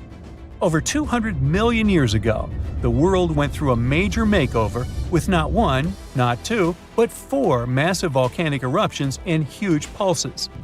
The supervolcano called Camp had been erupting over and over for 600,000 years. It all happened in Wrangell, a large chunk of land that used to be a supermassive volcano stretching across what's now British Columbia and Alaska. And it wasn't the lava or the volcanic ash that ruined the environment. The eruption made carbon levels skyrocket. The planet would never be the same again. This volcanic activity might have helped dinosaurs grow from cat-sized critters into giants we saw in Jurassic Park. It kicked off a 2 million-year rainy season. It made the whole world hot and humid, and the dinos just loved it. Researchers dug deep into sediment layers beneath an ancient lake in Asia to uncover these secrets. They found traces of volcanic ash and mercury, clear signs of those epic eruptions. There were carbon signatures showing huge spikes in carbon dioxide levels. It made the atmosphere toasty, and the rain poured down. So the bad news is, another eruption like this could happen. The supervolcano beneath Yellowstone National Park has been sleeping for nearly 70,000 years. But if it wakes up, it would be many times more catastrophic than the eruption of Mount St. Helens in 1980. It's considered the most disastrous volcanic eruption in U.S. history. It followed 2 months of earthquakes and injection of magma below the volcano that weakened and destroyed the entire north face of the mountain. The eruption column went 80,000 feet into the atmosphere and spread ash over 11 U.S. states and several Canadian provinces. The last Yellowstone eruption was 1,000 times greater than that. The ground above Yellowstone sits on a hot spot made of molten and semi-molten rock called magma. This magma stuff flows into a chamber beneath the park, about 4 to 6 miles down, making the ground puff up like a balloon. But then, as it cools down, the ground goes back to its usual state. Volcano watchers have been keeping an eye on this for a century. They noticed the ground lift up about 10 inches around 20 years ago, but since 2010, it's been going back down. The experts say we have no big eruptions on the horizon, so doomsday isn't coming anytime soon. But there's some underground activity going on lately which keeps us interested. Since humans haven't been around to witness every little thing Yellowstone does, it's kind of tough to say for sure what's brewing down there. Yellowstone has had some epic eruptions within the last couple million years. They happen like clockwork, with gaps of 600,000 to 800,000 years between them. The last big one was around 640,000 years ago, and it basically reshaped the entire landscape, spreading ash and debris as far as Louisiana. You can still see the aftermath of the last big eruption in the Yellowstone caldera today. Experts say a massive eruption, like the last one, is an unlikely scenario. We're more likely to see eruptions of steam and hot water or lava flows. When and with what force it will wake up remains a mystery to scientists. Welcome to Rapa Nui, better known as Easter Island. It's a tiny speck in the vast Pacific Ocean, 2,200 miles away from the coast of Chile. This island is most famous for its eerie moai statues. This place is also home to one of the most mysterious writing systems in the world, called Rongo-Rongo. We found it on 27 small wooden tablets. For years, historians have been arguing about the true history of these tablets, and now we might have found the truth. Humans first set foot on this island in the 12th century. For many years, it was home to the Rapa Nui people. They were pretty isolated out there in the Pacific Ocean until Europeans arrived in the 1720s. Europeans brought with them lots of troubles, leaving only a small fraction of the native population alive. Later in the 19th century, a missionary, Eugene Iro, went to the island and discovered the wooden tablets with intricate symbols carved on them. He wrote how marvelous they are, but there are hundreds of them on the island, and that they can be found in every household. But unfortunately, not all of them survive to this day. We've only got 27 of them. Some of them were heavily weathered, burned, or otherwise damaged, and now they're scattered all over the world in museums and private collections. Some of the language's artifacts were carted off to Tahiti and then to Europe by Europeans, leaving none behind on Easter Island itself. The 4 sacred tablets found their home in a congregation in Rome. They were the ones used in the recent discovery. For years, historians have been arguing whether this writing system was made up by the islanders themselves or they borrowed it from Europeans. To find the truth, they decided to use a technique called radiocarbon dating. All organic materials, like wood, charcoal, and so on, contain a tiny amount of a radioactive form of carbon called carbon-14. When life comes to an end, things stop taking in carbon-14, and the amount they had starts to decay over time. By measuring how much carbon-14 is left in a sample, we can assume how old this sample is. This is how we learn the age of many fossils and artifacts. So, they looked at the age of some Rongo-Rongo tablets. 3 of them were crafted from trees grown in the 18th or 19th century, which aligns with the arrival of Europeans. However, one of them is older than the Europeans' first visit to the island. There are 2 reasons to believe that Rapa Nui people created this writing system themselves. First, Rongo-Rongo works differently from European languages. Decoding it is a pretty hard task. Unlike English, this language boasts over 400 unique glyphs, none of which resemble any known writing system. There were many attempts to decipher this language, and none of them were successful so far. And second, one of the tablets is shown to be from around the 15th century, before the Europeans arrived. The problem is that radiocarbon dating can only tell us when the wood the tablet was made from was cut down, not when the writing was put on it.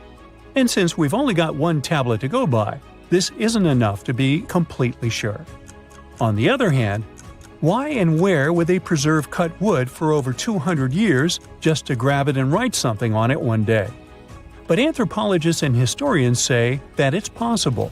Scarce wood resources might have led the islanders to reuse old driftwood, which could be centuries older than the writing itself. This is known as the old wood problem in archaeology. Plus, the tablet looks very preserved. It was maintained to protect it from wood-damaging insects, humidity, and so on. That's why it survived over the centuries. Whatever is written on it, it was probably important for the Rapa Nui people. Now, all of these are guesses and clues, but scientists are cautiously optimistic. They believe that Rongo-Rongo could be one of the rare instances of independent writing invention, like those of the Sumerians or the Egyptians. But we need more evidence. In the Rapa Nui language, Rongo-Rongo means to recite or to declaim. Not everyone could write, only a select few. Probably only the elite of Easter Island, mostly men, knew and could read this written language. After colonization, none of them survived. So now we have to rack our brains trying to figure out what's written here. First, scholars can't agree on what type of script it is. We aren't even sure that this was their language. But even if it was, we don't know whether it's a primitive form of writing or a fully developed system. In the 1990s, a linguist, Stephen Roger Fisher, believed he might have cracked the code of Rongo-Rongo structure. His idea was that these tablets conveyed cosmogonies. Cosmogonies are stories or narratives that explain how the universe was created and how natural phenomena came to be. They often come from ancient traditions and cultures, like those found in East Polynesia. The tablets could have talked about things like how the world began, where everything came from, and how different aspects of nature, like the stars or the mountains, were formed. This would also explain why only the wise elite could write. Fisher thought that Rongo-Rongo is a mix of logographic and semasiographic systems, which means that some symbols represent spoken words, while others represent ideas or concepts. But deciphering them would be very hard because it requires extensive memory and knowing context, because the symbols are more like hints than complete expressions. However, other language experts disagreed with his ideas, saying there were problems with how he put together his theory. Unfortunately, Fisher couldn't prove this hypothesis. Maybe these are just drawings. If we look at the tablets, there are some things that look recognizable: people, animals, plants, and geometric shapes. There are some birds. One of them looks like a frigate bird, which Rapa Nui people associate with the deity Maki-Maki. There are also fish, centipedes, and so on, or at least these glyphs look like them. Could it be just art or a form of decoration? Maybe, but there are some problems. The glyphs show a high degree of complexity and structure. They also keep the same style. For example, there are several symbols that show something human-like with a raised hand. The only difference is different heads. As if it wasn't complicated enough, this unique writing style also uses a system known as reverse boustrophodon. This means that each alternate line is flipped upside down, resembling nothing seen elsewhere. We don't know why they would turn the tablet upside down after each line. But all this shows that they had some sort of system and organization behind these symbols. Plus, it seems like they use these tablets every day for some practical purpose. But there's some hope for the future. New technology, like AI and other computer programs, might help us understand lost languages. We already started creating algorithms that could help us solve other mysteries, like the Voynich manuscript. Academics even organized the Vesuvius Challenge, a machine learning competition that, in 2023, cracked the riddle of the ancient Herculaneum scrolls. The scrolls were buried under volcanic mud after the catastrophic eruption of Mount Vesuvius in 79 AD. In real life, the scrolls are very fragile, so deciphering them would be a very hard task. But with digital scanning and machine learning, it's much easier. They have a rich history. They most likely belong to the personal library of an Epicurean philosopher named Philodemus. These scrolls contain very important insights into Greek philosophy and Latin literature. If we decipher more of them, we'll learn more about the rich history of the Roman Empire. If all the volcanoes on Earth suddenly erupted together, it'd be loud. We'd also have around 1,500 of these formations bursting at once. Now, normally it's just 10 to 20 volcanoes that are active each day. But what would the world look like if they all blew their tops simultaneously? Geologists think it wouldn't be pretty.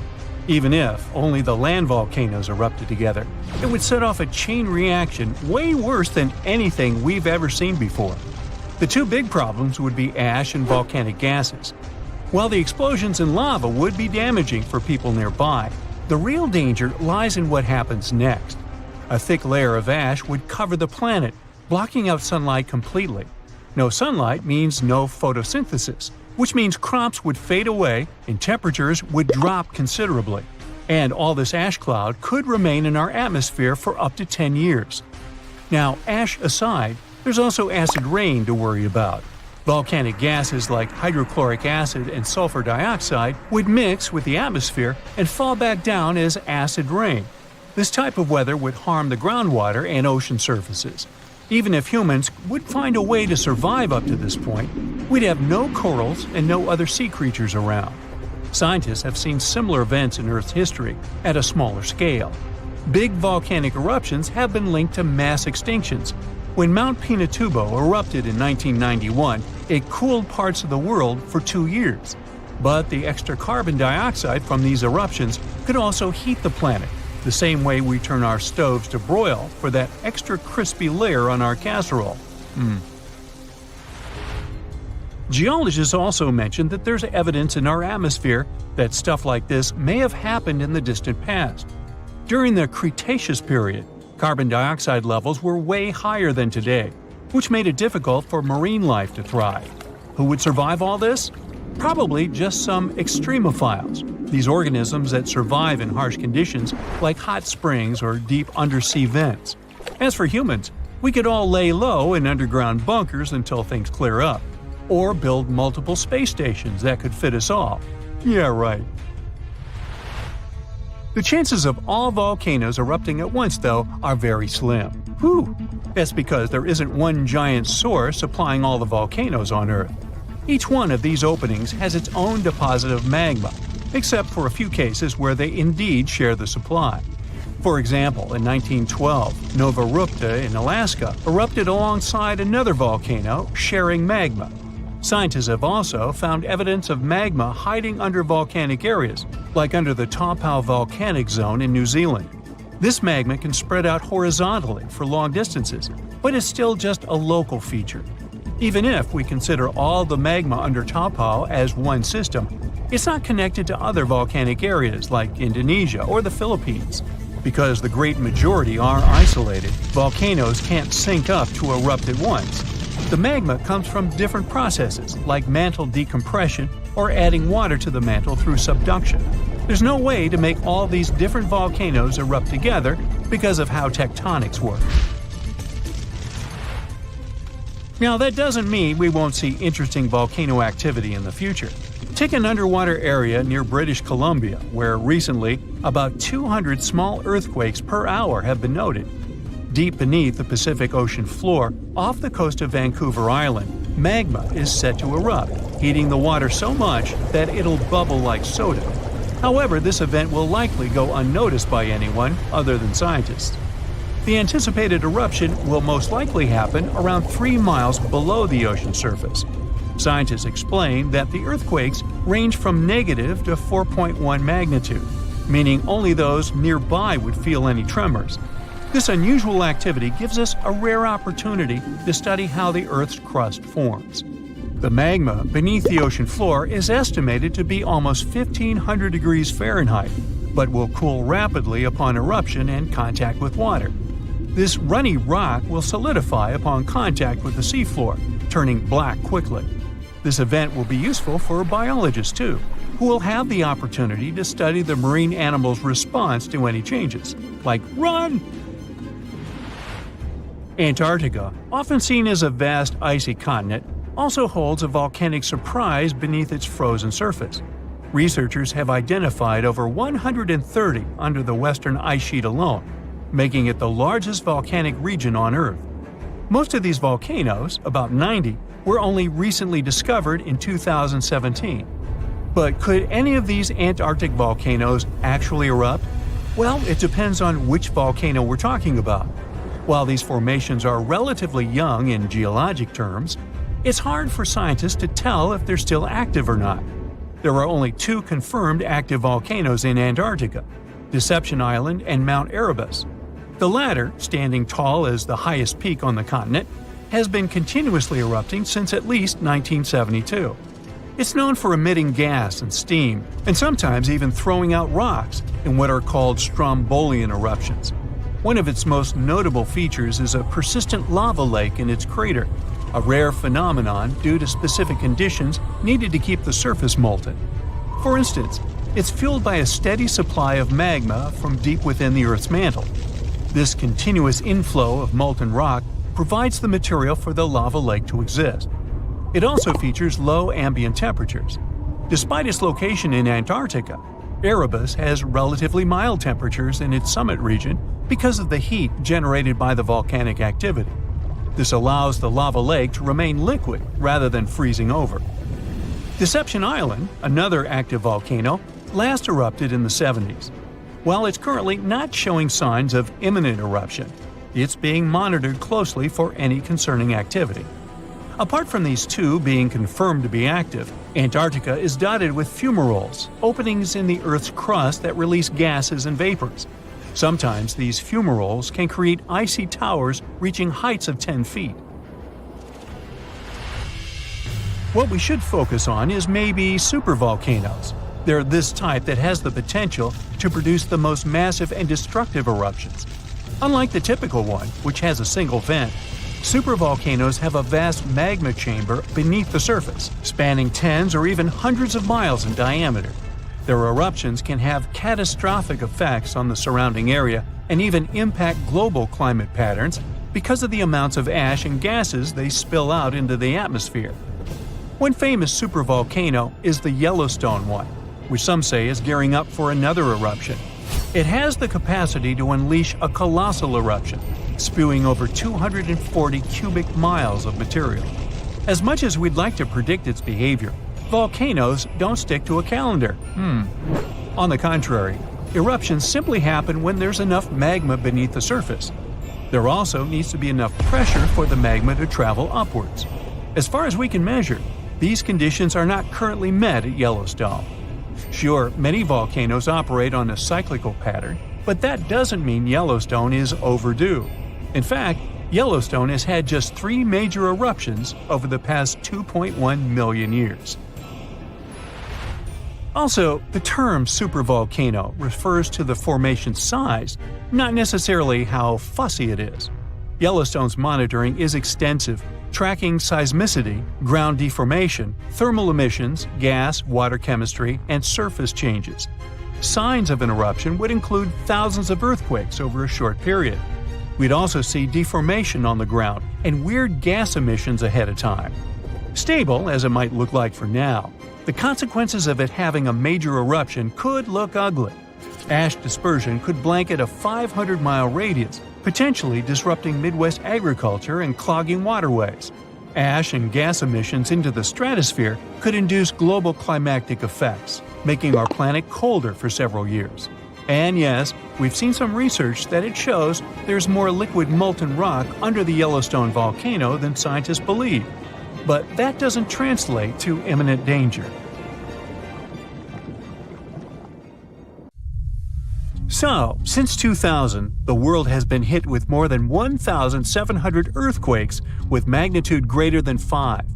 Many happened around the Ring of Fire, located around the Pacific Ocean.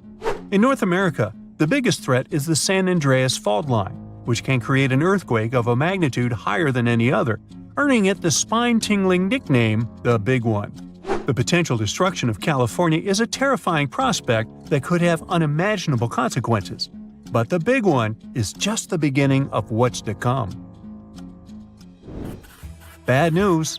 Scientists have predicted an earth-shattering event that will occur in 2030.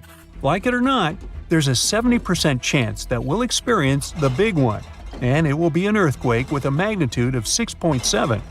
The San Andreas Fault Line will cause the Big One, but what is scary is that we can't predict it.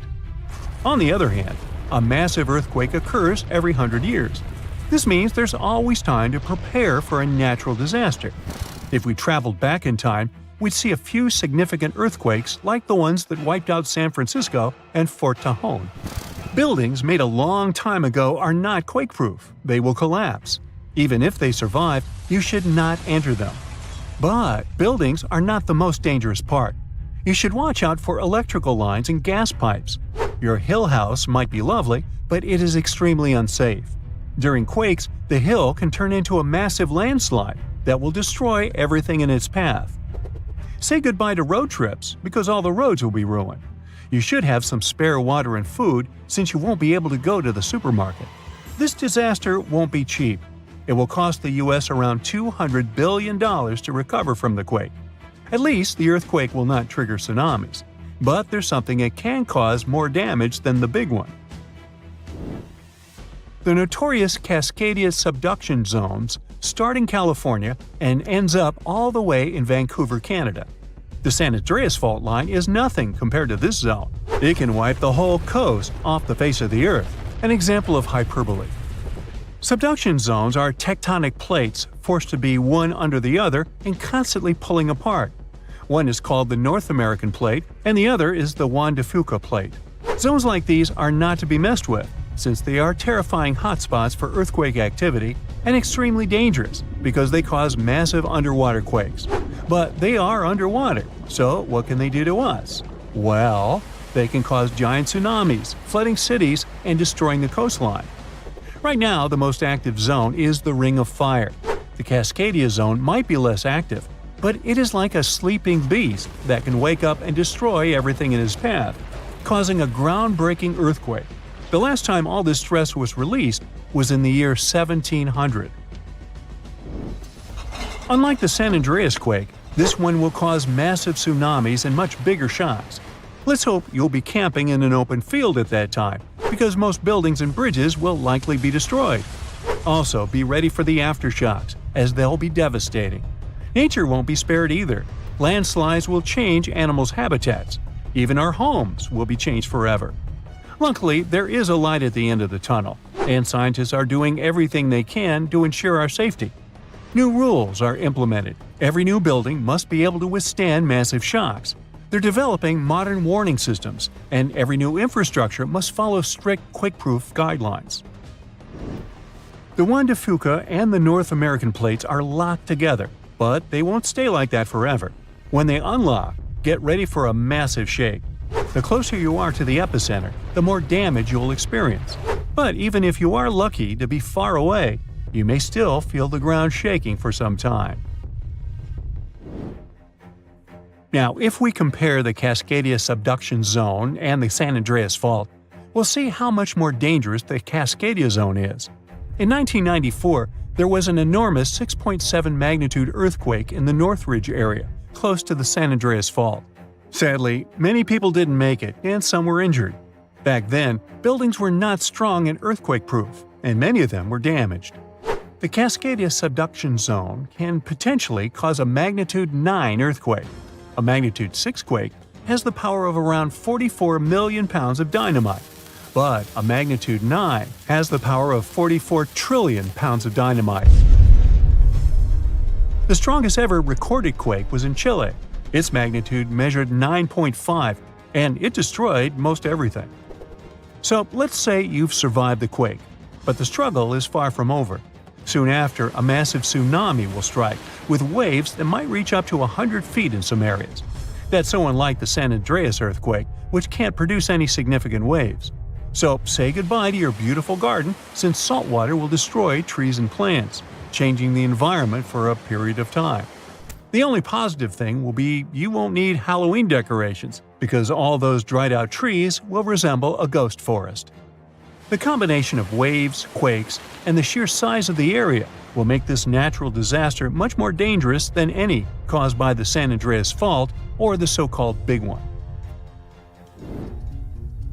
A quake similar to this happened around 300 years ago. Many more have been recorded in the past 3,500 years, proving that they continually occur every 400 to 600 years. So, technically, we have around 100 to 300 years before the next big one hits. We still have no idea how exactly the Cascadia subduction zone works, because we discovered it in 1970. This zone is super scary because it can cause big earthquakes. It was found by accident when researchers studied the Ring of Fire.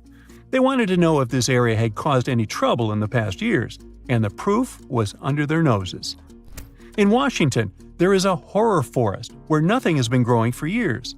When researchers tested the soil, they found a tremendous amount of salt. They put 2 and 2 together and concluded that a massive tsunami had been the reason. Experts still didn't know when the forest was destroyed. But Japan kept records of a gigantic earthquake that had a similar effect. It was the one that happened in the year 1700. There is a 1 in 3 chance that the next one will occur in 2050. You must know how to survive the Canadian earthquakes and make it out unscathed, so listen carefully. Those who live in this area have almost no experience with earthquakes like this one. Surviving the quake is relatively easy, but the tsunami coming afterwards is the real danger.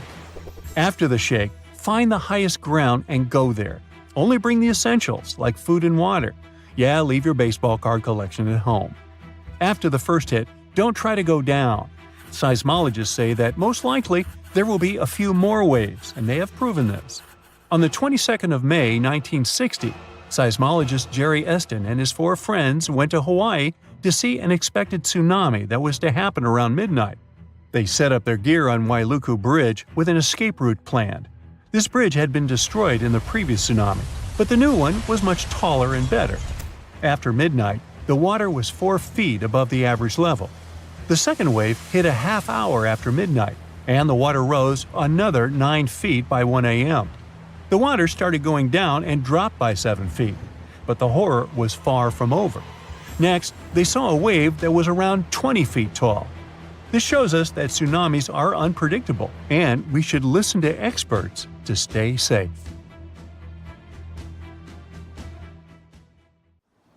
Water, earth, air. These are the 3 elements that can unleash disasters. Thankfully, the masters of all elements, aka scientists and engineers, created these 7 genius inventions that might one day help save your life. Your home insurance company will appreciate you investing in this one. Floodworks vinyl tubes are like big, long pillows made of strong plastic that are filled with water. Each tube is 4 feet long and can be used to block water from getting through doors or into garages, as well as divert it. They're good for stopping water that's up to 6 inches high. You can bend these tubes into different shapes and they will hold their new form. They're designed with a cap on one end to fill them up with water. The other end has a special opening that lets you connect tubes together with a clip to allow you to create a longer barrier if needed. There's a part on the tubes called a break, which stops them from rolling away. To keep out taller amounts of water, you can put one layer of tubes on top of another, making a triangle shape like a pyramid. This can keep out water up to 12 inches high. However, it's advised not to stack them any higher than that.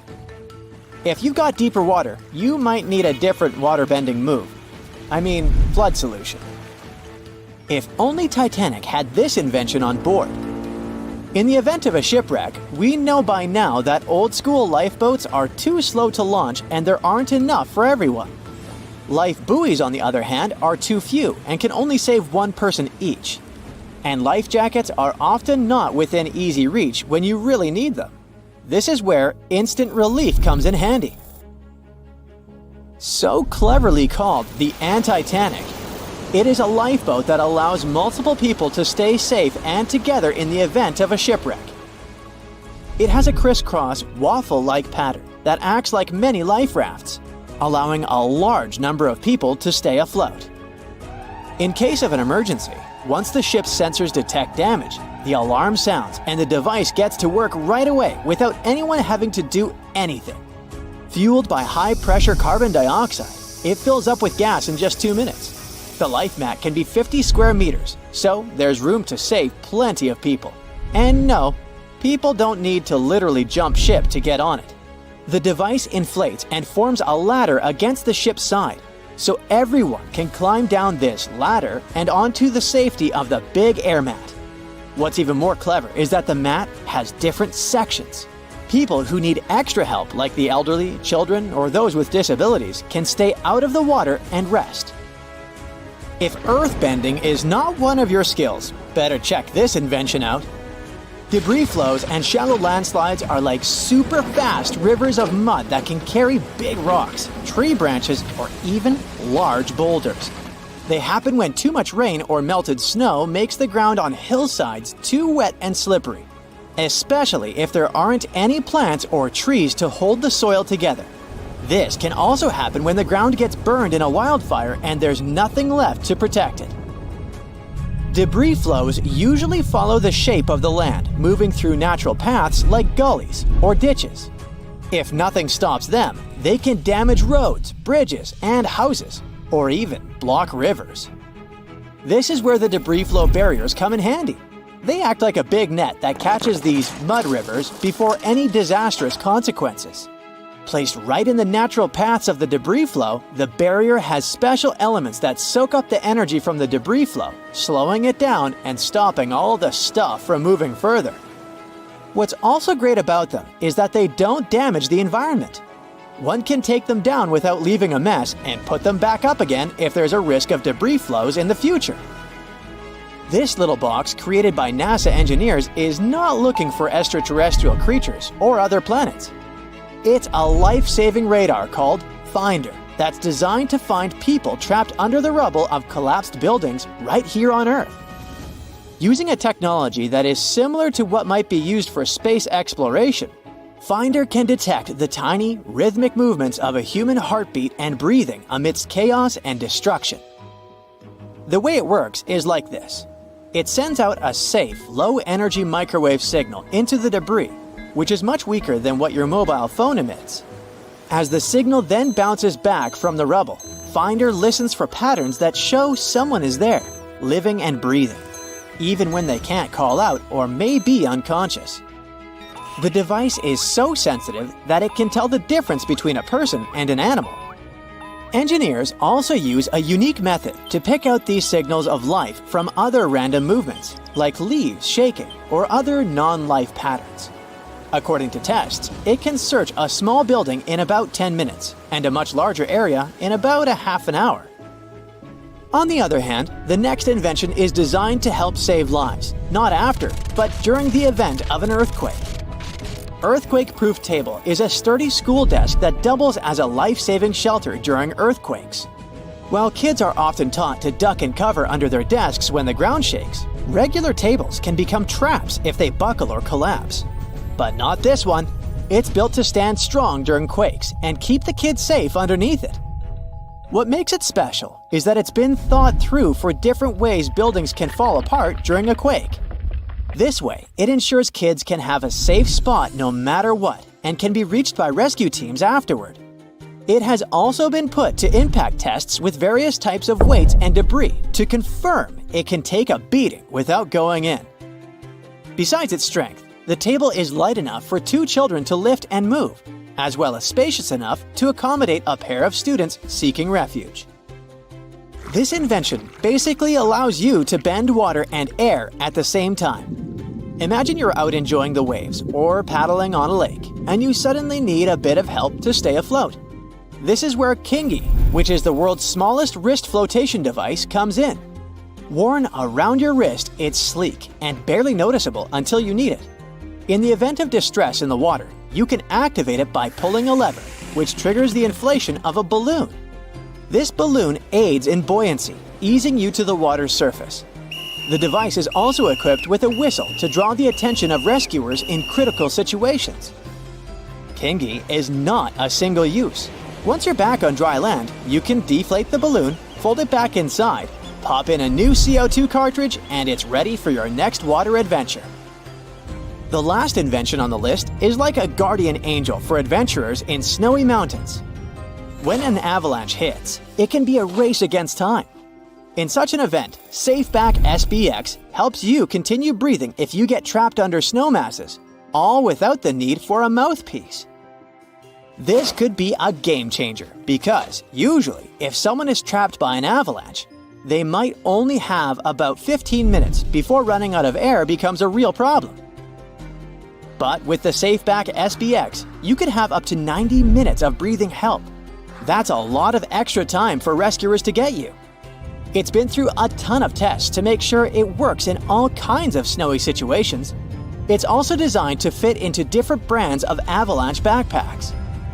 Plus, it's light enough to not add extra weight to your backpack and tough enough to handle the rough and tumble of an avalanche and keep working.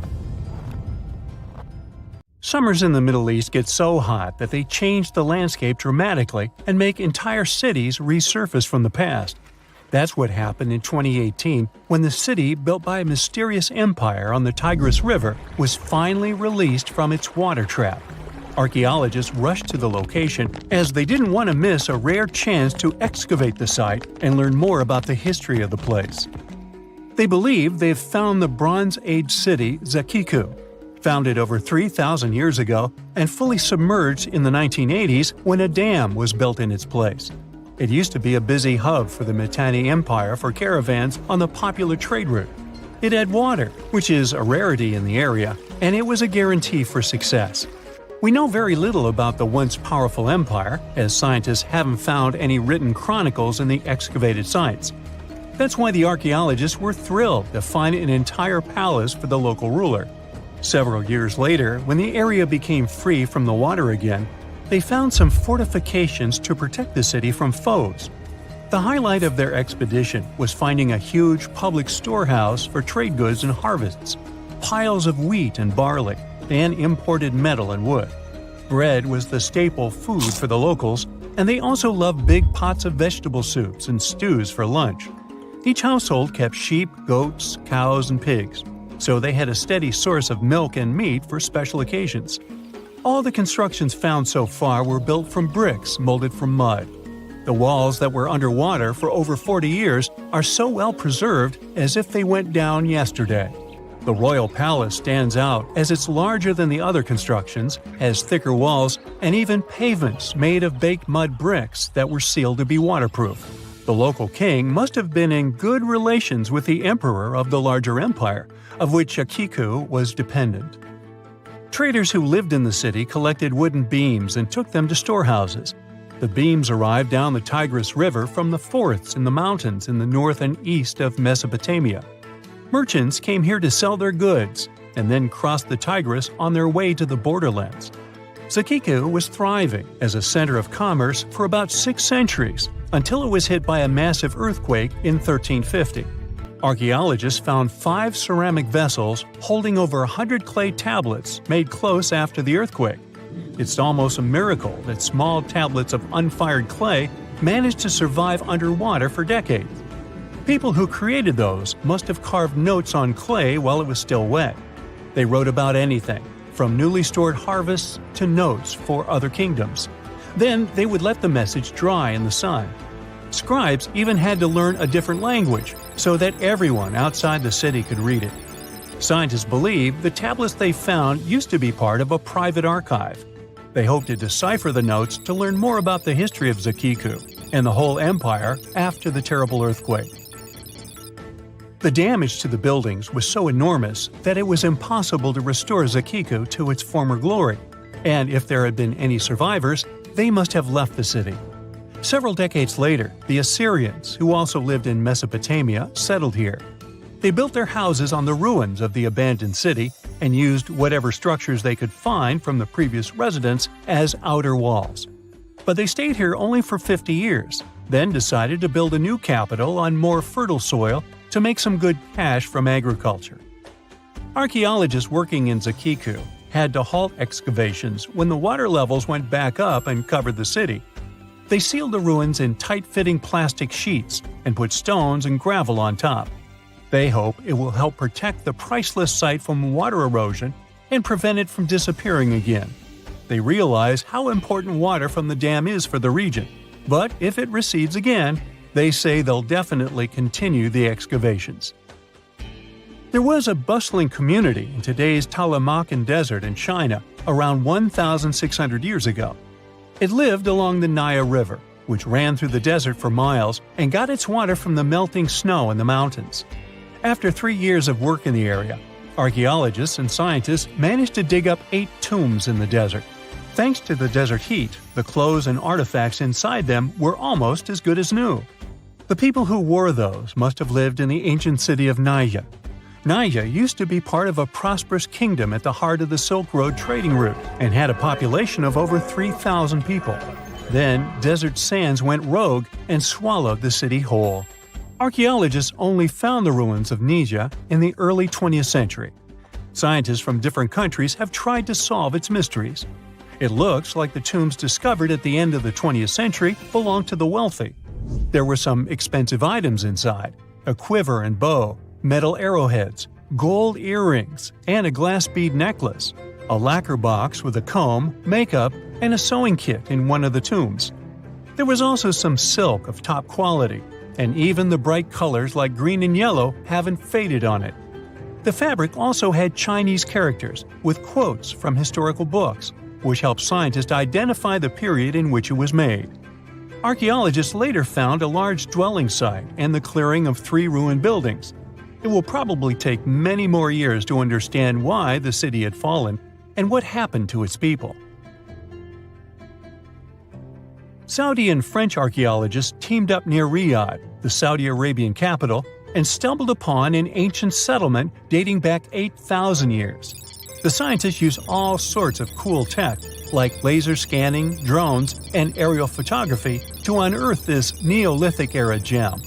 They found the settlement in a local archaeological hotspot. Among the treasures they uncovered were a stone temple, remnants of an altar, and over 2,000 graves. All these finds tell us about ancient practices and rituals. The team also found the foundations of 4 massive buildings, corner towers, and open-air courtyards, all with underground reservoirs to store water for agricultural use. There was also a smart irrigation system with canals and cisterns, which let the city thrive in one of the driest deserts in the world. Rock drawings etched into the nearby mountain depicted the daily life of the locals. The excavations have been going on in the area for over 40 years, and scientists still keep finding new artifacts to answer more of their questions. Fishers have stumbled upon ancient bones, tools, and artifacts that are 9,000 years old on the North Sea floor. British and Dutch archaeologists and paleontologists rushed to see the finds as they were hoping it could be evidence of the submerged Doggerland. And they weren't disappointed. There were even perfect sets of footprints left by Mesolithic people who lived here. 12,000 years ago, during the last major ice age, the British Isles weren't islands at all. There was a landmass made of many hills, marshlands, and dense forests that connected them to the European continent. That landmass was Doggerland, where a prehistoric hunter-gatherer society lived and thrived. But then, the sea level started going up at the speed of 3 to 6 feet a century as glaciers were slowly but surely melting. The locals had to move to areas that today belong to England and the Netherlands. Experts decided to learn more about the history of Doggerland, using data from oil companies working in the North Sea. So far, they've created digital models of what the area of 18,000 square miles might have looked like before it vanished beneath the waves. They still need to analyze samples of ancient insects and plants and the DNA of animals to get a full picture. Currently, there are approximately 20 billion animals inhabiting our world. If everything were ideal, we would have 5 billion more animals on Earth. But many species have gone extinct, and around 44,000 species are currently endangered. The largest, most recent mass extinction event in history occurred during the Dinosaur era, leading to the eradication of 75% of species on Earth.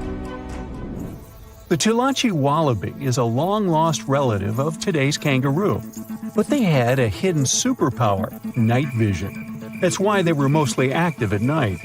They were 3 feet tall and fed on grass, fruit leaves, and other plants.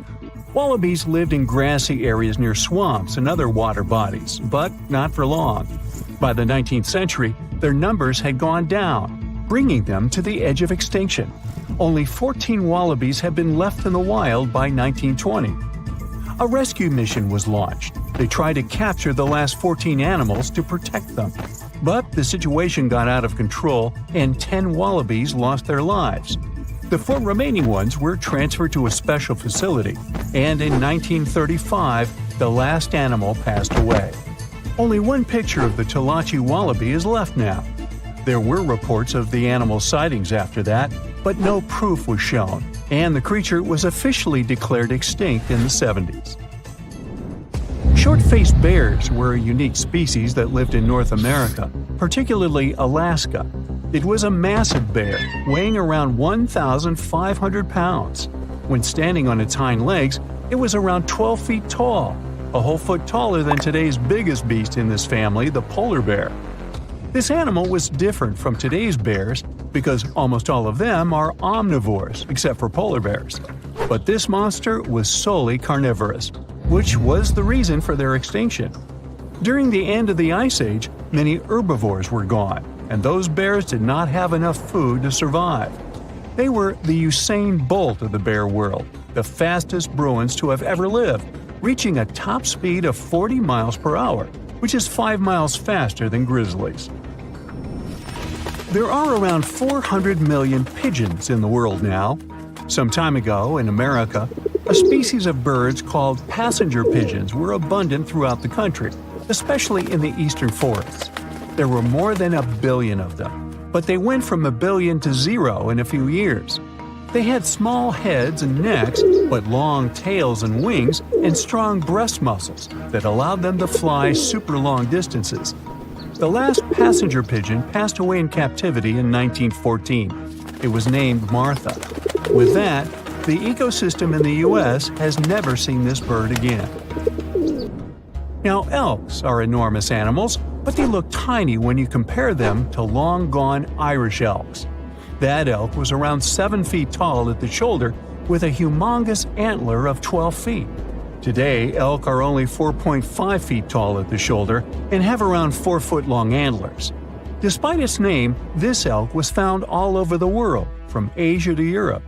It got its name because, in Ireland near Dublin, researchers found a perfectly preserved specimen. Since then, it's been called the Irish elk. The last one passed away in Ireland. The main reason for their disappearance was their inability to adapt to changes. When the Ice Age ended, the elk could not survive and became extinct. Now, somewhere deep in the forests of Costa Rica lives the interesting-looking golden toad. It was discovered in 1966 in one particular spot where all toads would gather to mate. In 1967, a large population of this golden nugget was noted in that same spot. But the following year, only 10 to 11 toads were seen, and the year after that, in 1968, only one lonely male toad showed up at the spot. For years, there were searches for golden toads. In 2004, the toads were officially declared extinct. Humans were not responsible this time. The drought in the area in the 80s had a significant impact on the toads. Still, the last straw was the arrival of a new fungal species that caused the animal's skin to thicken, eventually leading to the toad passing away. This chytrid fungus is responsible for the extinction of more than 90 frog and amphibian species, becoming one of the biggest threats to their lives. Now, Canada is a very cold country, no surprise there, and nobody would expect tropical birds like parrots to live there. However, there was a parrot species that lived in America and some parts of Canada. I'm talking about the Carolina parakeet. Those were truly beautiful birds with orange-yellowish heads and green bodies. Their favorite rest spots were big trees alongside rivers.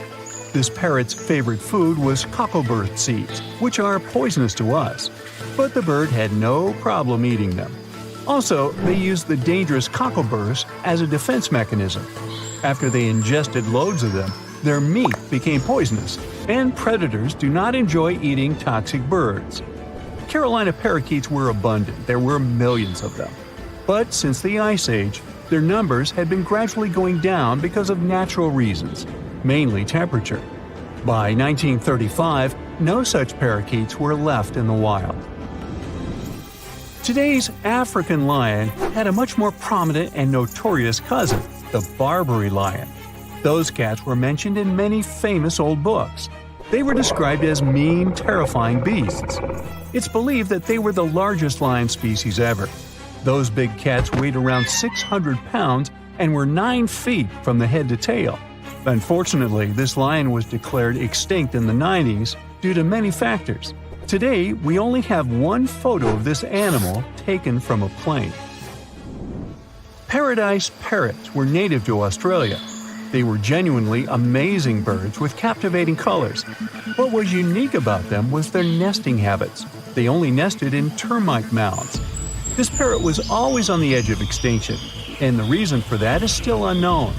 Mice, rats, and other animals also hunted them, and it added fuel to the fire. The last bird was spotted in the year 1972. Since then, paradise parrots have only been seen in museums.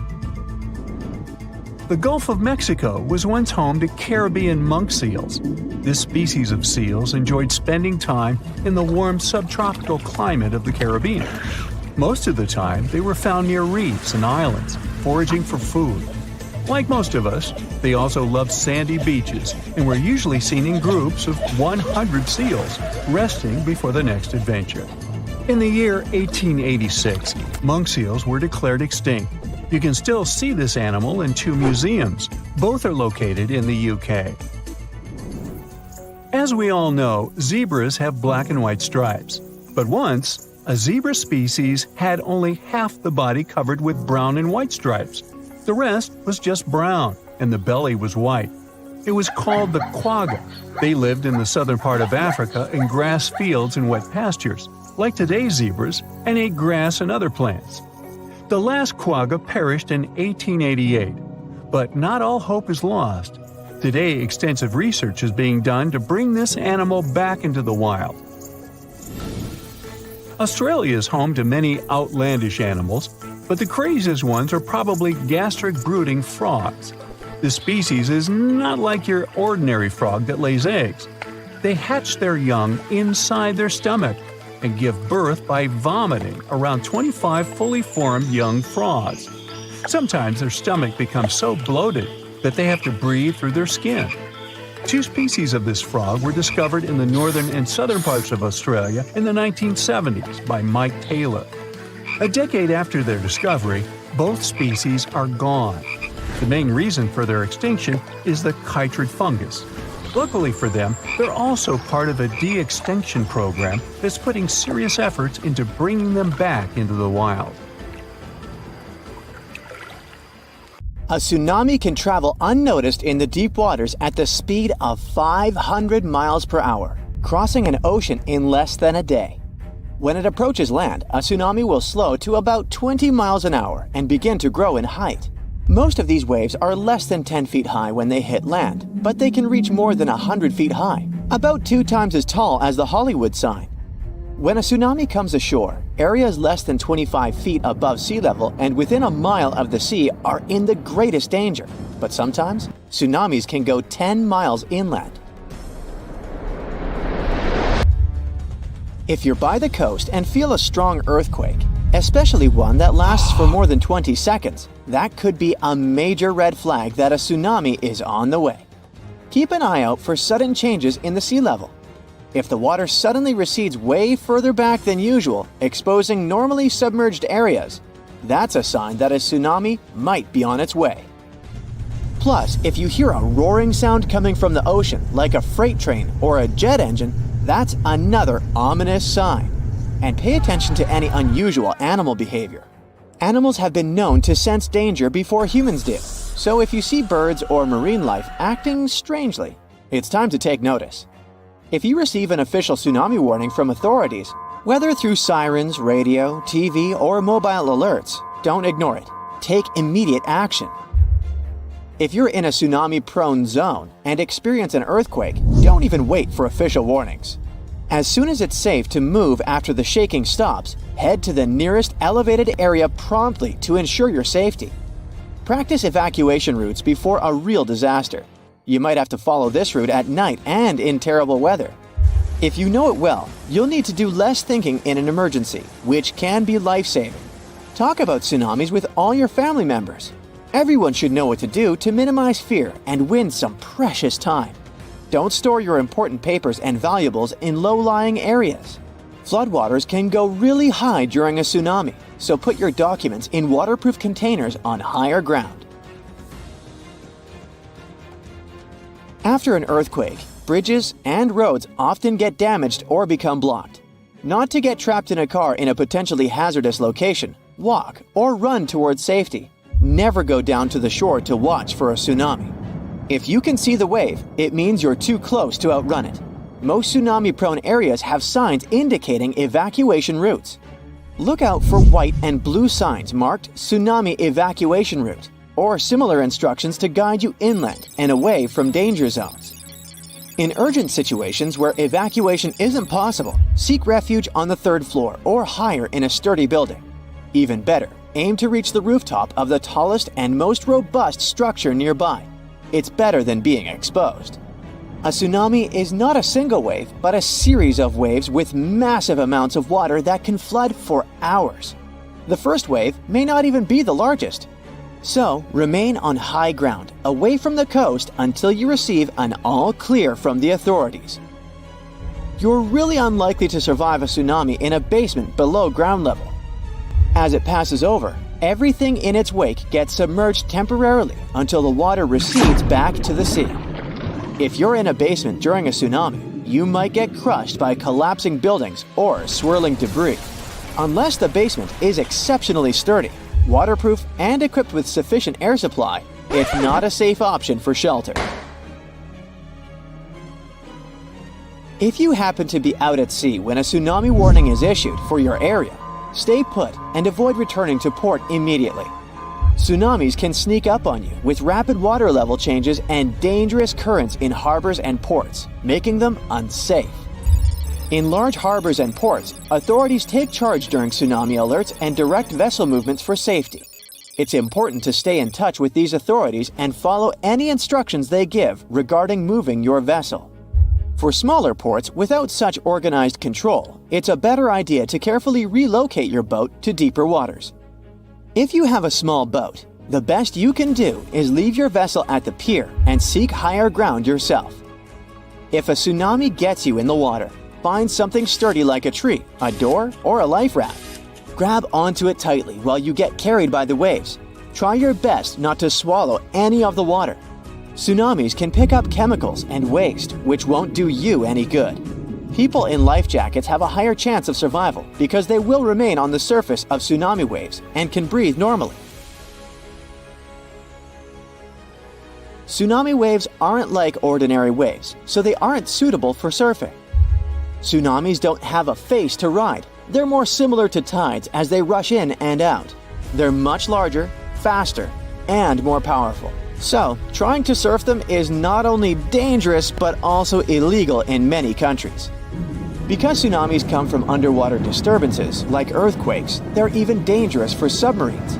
Despite submarines' robust design to withstand underwater pressure, the force of tsunamis can cause damage. Tsunamis also generate strong currents that can mess up a submarine's ability to navigate effectively. In cases of severe tsunamis, submarines may get hull damage, threatening their buoyancy and integrity. Such scenarios can lead to submarines sinking or being carried away by the waves.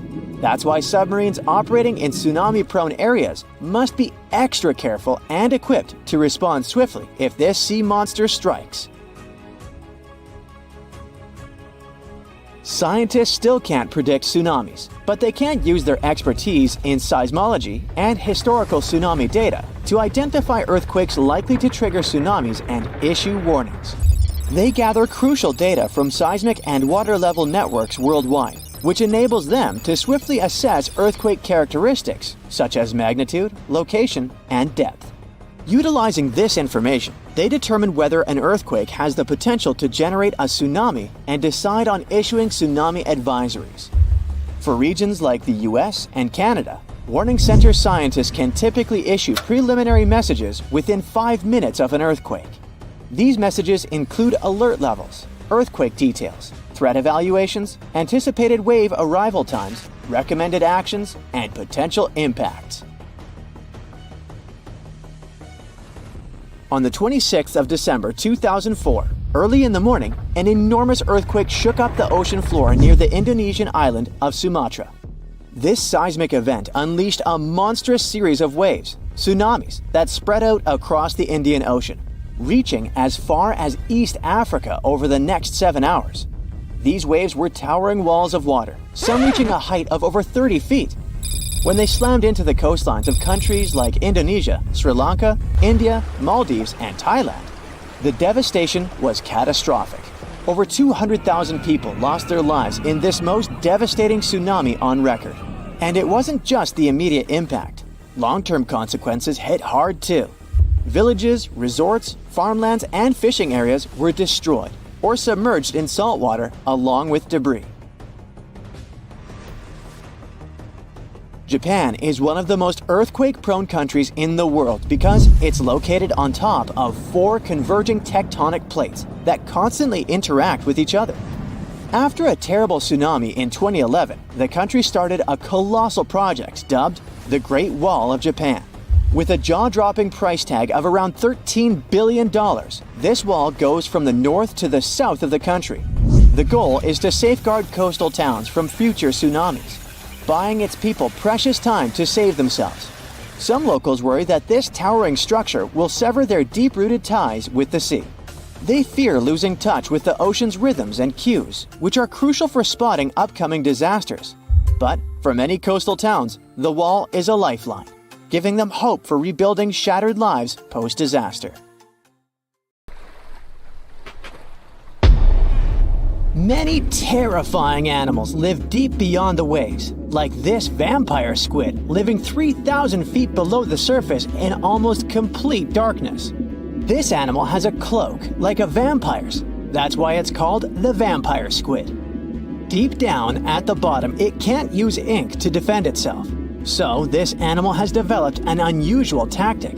It glows slightly to scare away predators. If this tactic fails, the vampire squid can turn its body inside out, revealing tiny spikes. When you translate its scientific name, Vampiroteuthis infernalis, it literally means vampire squid from the nether. Despite its terrifying looks, it's a harmless ocean animal. This previous creature was not from space, but this object definitely is. Before Elon Musk found a way to reuse rockets, NASA would simply drop old ones after launching astronauts into space, most of the time in the ocean or deserts. In 2012, Jeff Bezos launched a mission to find the Apollo 11 rocket. They found it by using sonar, but it was in terrible condition. It was sitting on the bottom of the ocean, not far from the predicted site. They were able to rescue the engine and reconstruct 2 of them. The most famous lost city is Atlantis, but sadly, we still haven't discovered it. However, Heraklion was also just a myth until one British pilot saw something that looked like a city while flying over the Mediterranean Sea. He reported it, and 60 years later, a group of divers went there. They were shocked when they found an entire city underwater. It was loaded with artifacts that could tell us a lot about the history of the place. Now it's one of the best underwater archaeological sites in the world. It's believed that the rising sea caused the whole city to go underwater. The Titanic sank in 1912. The wreck was claimed to be officially discovered 74 years later. In reality, though, a fisherman found the Titanic 8 years earlier while fishing in the Atlantic Ocean. He was pulling out his net when he spotted a head stuck in it. Luckily, it was just a doll's head. Years later, after the fisher had passed away, his son sold the doll to a doll collector. She did a lot of digging and research on every person who had a porcelain toy on the Titanic. She found the owner of the doll. Ava Hart was on the Titanic and had a doll with her. Ava survived the catastrophe by a miracle, but her toy didn't. Hart even wrote about the doll in her journal, and every detail matched the toy found by the fisherman.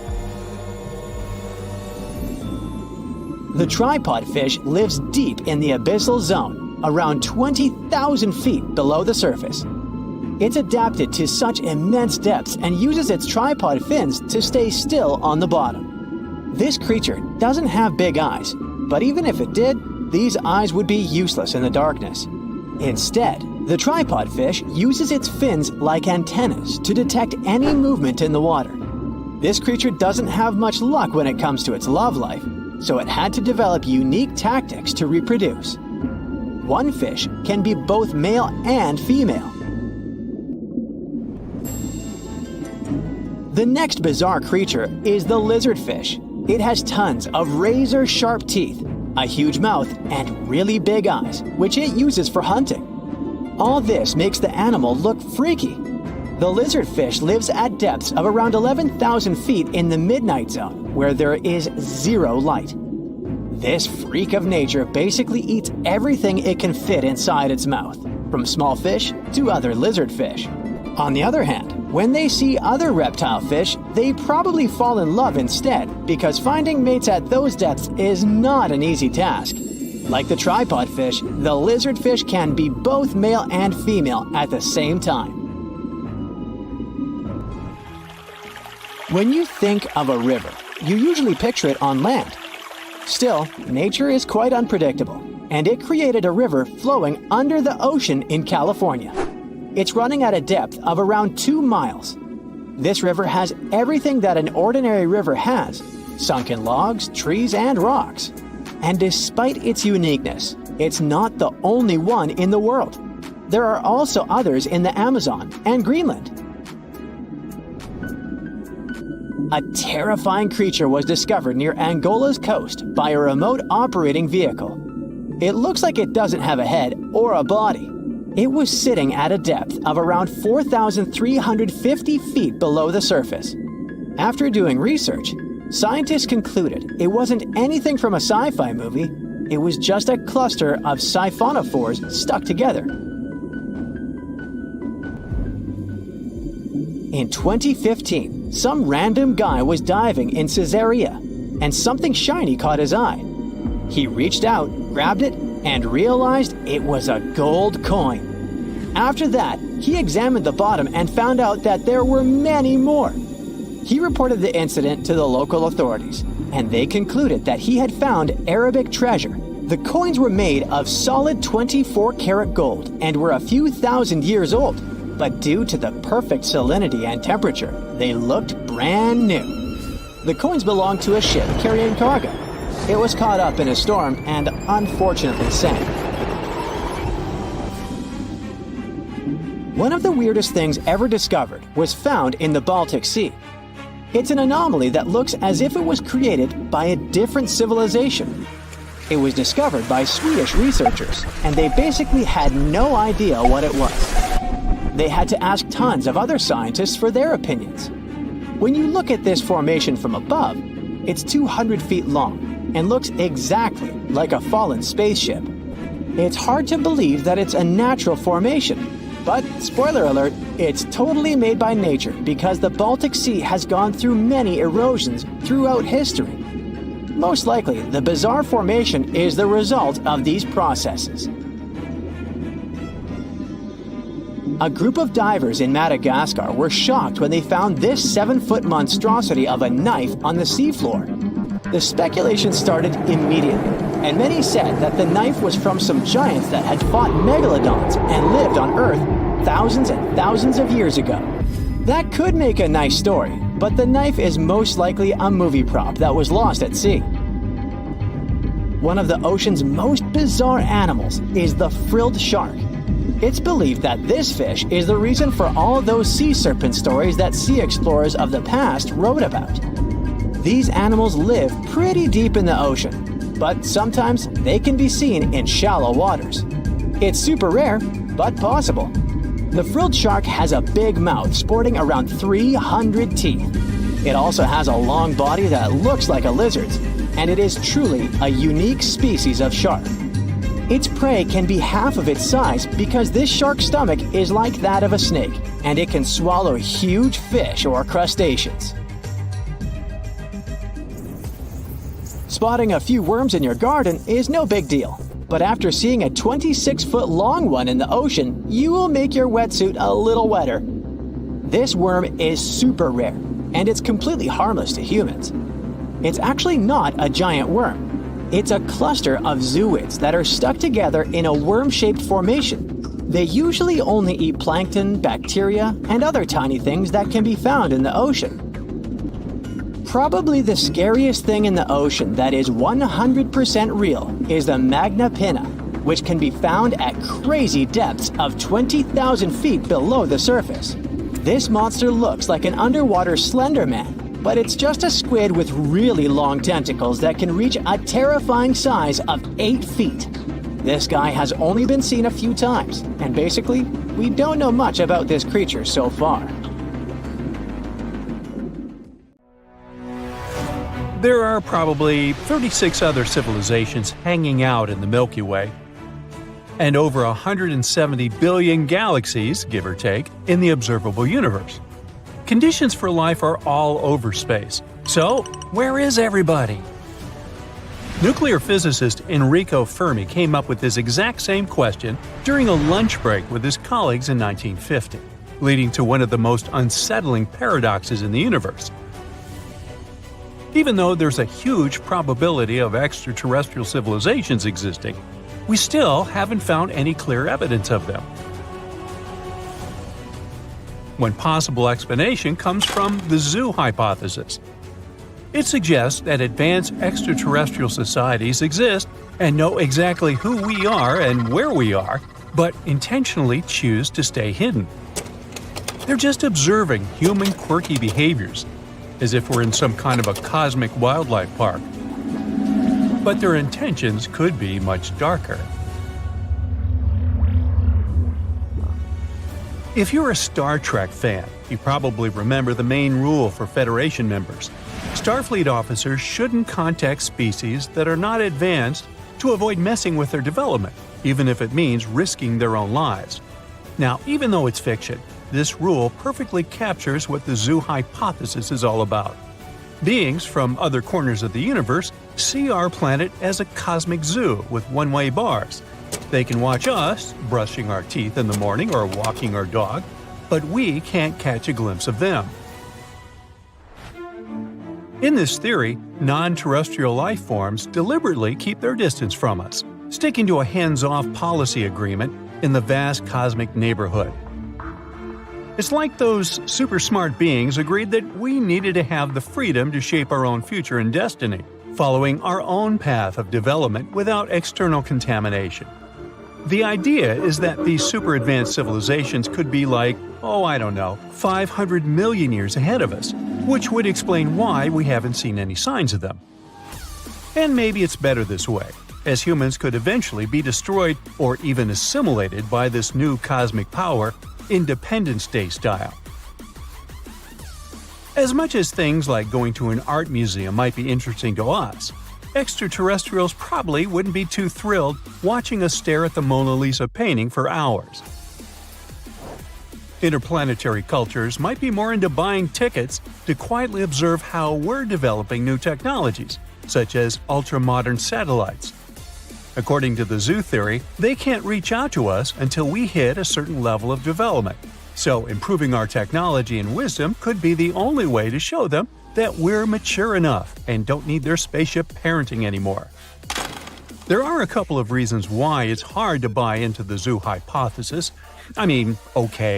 Extraterrestrials might not visit or reach out because we're not all that advanced.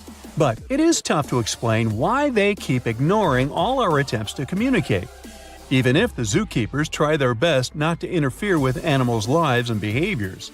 I bet they couldn't just ignore a bear speaking in loud and clear English about its desire to communicate. So that's pretty much why humans keep trying and trying to provoke some reaction from inhabitants of other planets using radio signals. In 2017, in a valley 8 miles southeast of the Norwegian city of Tromsø, a radar antenna transmitted some specially composed electronic music to potential intergalactic listeners. The target audience was in GJ273, also known as Lyton Star. It's a runty red dwarf located 12 light-years from our solar system. Since radio waves travel at the speed of light, we'll have to wait more than 2 decades before looking for a reply. But the main problem with radio waves is that we're kind of in the dark about where to look, and civilizations might be as far as 17,000 light-years away. Plus, we don't know which radio frequency extraterrestrials use to chat. Now here on Earth, we use the radio spectrum to send signals into the universe, assuming that what works for us might be a common method for other civilizations. But in fact, it could be considered a somewhat old-school technique for other beings. That's why current projects are now looking for technosignatures, which are signs of technological activity from extraterrestrials, like city lights, solar panels, megastructures, or artificial satellites. Another potential clue is to study the atmospheres of planets orbiting nearby stars, as an advanced civilization might be altering its atmosphere with different gases, making it detectable. Despite decades of observations, there is still no definitive evidence that advanced extraterrestrial civilizations are out there. But that doesn't mean they don't exist. Even by expanding search fields, we're talking about odds much slimmer than hitting the jackpot, with a roughly 1 in 3 billion chance of finding an advanced civilization within a given distance from Earth. Maybe space creatures are responding to our communication attempts, but in a way that we can't understand. The universe has been around for more than 13 billion years, while humans showed up just 200,000 years ago. And this is about 0.01% of the universe's age. It's like we're still learning to talk, while other super smart beings might be sending us messages that are all lost in translation. We keep waiting for a giant UFO to land on Earth and for green ETs with huge eyes to come out of it. But we forget that our intergalactic neighbors could be more interesting in building nanotechnologies to watch over us. They could also be trying to communicate using neutrinos, which are subatomic particles with an extremely small mass that could effortlessly pass through our planet without being detected by our current technological devices. Now, the zoo hypothesis has another issue. It is pretty tough to believe that, with all these civilizations supposedly hanging out in the universe, they would all decide not to reach out to humans. For this to happen, there would have to be a great sense of structure, with a higher intelligence working as the head of the universe, giving them direct orders and clear rules to keep us isolated. But we're talking about billions of possibilities for life, right? More civilizations mean that there are more chances of a violation of this no-contact rule. So, most likely, at least one independent planet would be just as desperate to find life in the universe as we are. Some scientists also believe that if such advanced life had substantially colonized Earth and many other planets, we would know it by now. The zoo hypothesis has two other variations that are even more frightening. In the laboratory hypothesis, nobody contacts us because humankind is actually being subjected to experiments, and Earth is essentially a giant science lab. Otherworldly creatures could be analyzing human responses to various survival challenges, such as tsunamis or massive earthquakes. In this case, the no-contact agreement between all other space groups would make a bit more sense, since it's in the name of scientific research for the greater good, at least for them. The planetarium hypothesis, proposed in 2001, suggests that we are living in an artificial universe, in some kind of virtual reality designed to give us the illusion that the universe is empty when it's not. But no possible generator could test this hypothesis. Besides the zoo, the laboratory, and the planetarium theories, there is another possible answer to the Fermi Paradox. Nobody contacts us because humans are completely alone in the universe. This is known as the rare Earth hypothesis, and it emphasizes how Earth occupies an incredibly unique position. No other planet could bring life to the universe that could be more than just bacteria. We may consider ourselves pretty lucky, as even a small change in any of Earth's orbital parameters, like the distance from the Earth to the Sun or the rate of rotation, could make conditions too extreme for people or life in general. But again, it's hard to think that we are alone in this vast universe. So, we're back to the paradox. Where is everybody? There's an amazing place in Ethiopia, East Africa, called Hadar. This place is a treasure trove. We found tons of old animal fossils there. And among those remnants, we discovered something very special: the fossils of a creature called Australopithecus afarensis. One of these guys was found almost complete. You might know it today by the name Lucy, after a famous song by the Beatles. Lucy was a small lady, only about as tall as a kitchen counter. She lived 3.2 million years ago and became a huge celebrity when we found her in 1974. She helped us learn more about our early ancestors, creatures called Australopithecines. Around 10 to 12 million years ago, there was a group of animals that broke into two branches. One of the branches led to modern apes, while the other led to humans. This separation happened because one group decided to stay in trees and became what we now call gorillas, chimpanzees, and orangutans. They moved around using all four limbs and lived in forests. But the other group decided to live on the ground and try walking on two legs. Because of that, their brains started getting bigger over time. And over millions of years, they became bald monkeys who watch videos on YouTube. Yeah, you know who you are. Lucy, like other Australopiths, was a bit different from us. She still looked like an ape and lived during a transitional stage. She could walk on two legs, but didn't do it all the time. Sometimes she climbed trees, just like a monkey. She and her buddies were the first step in human evolution. Then came a new branch of evolution, Homo habilis, or handyman.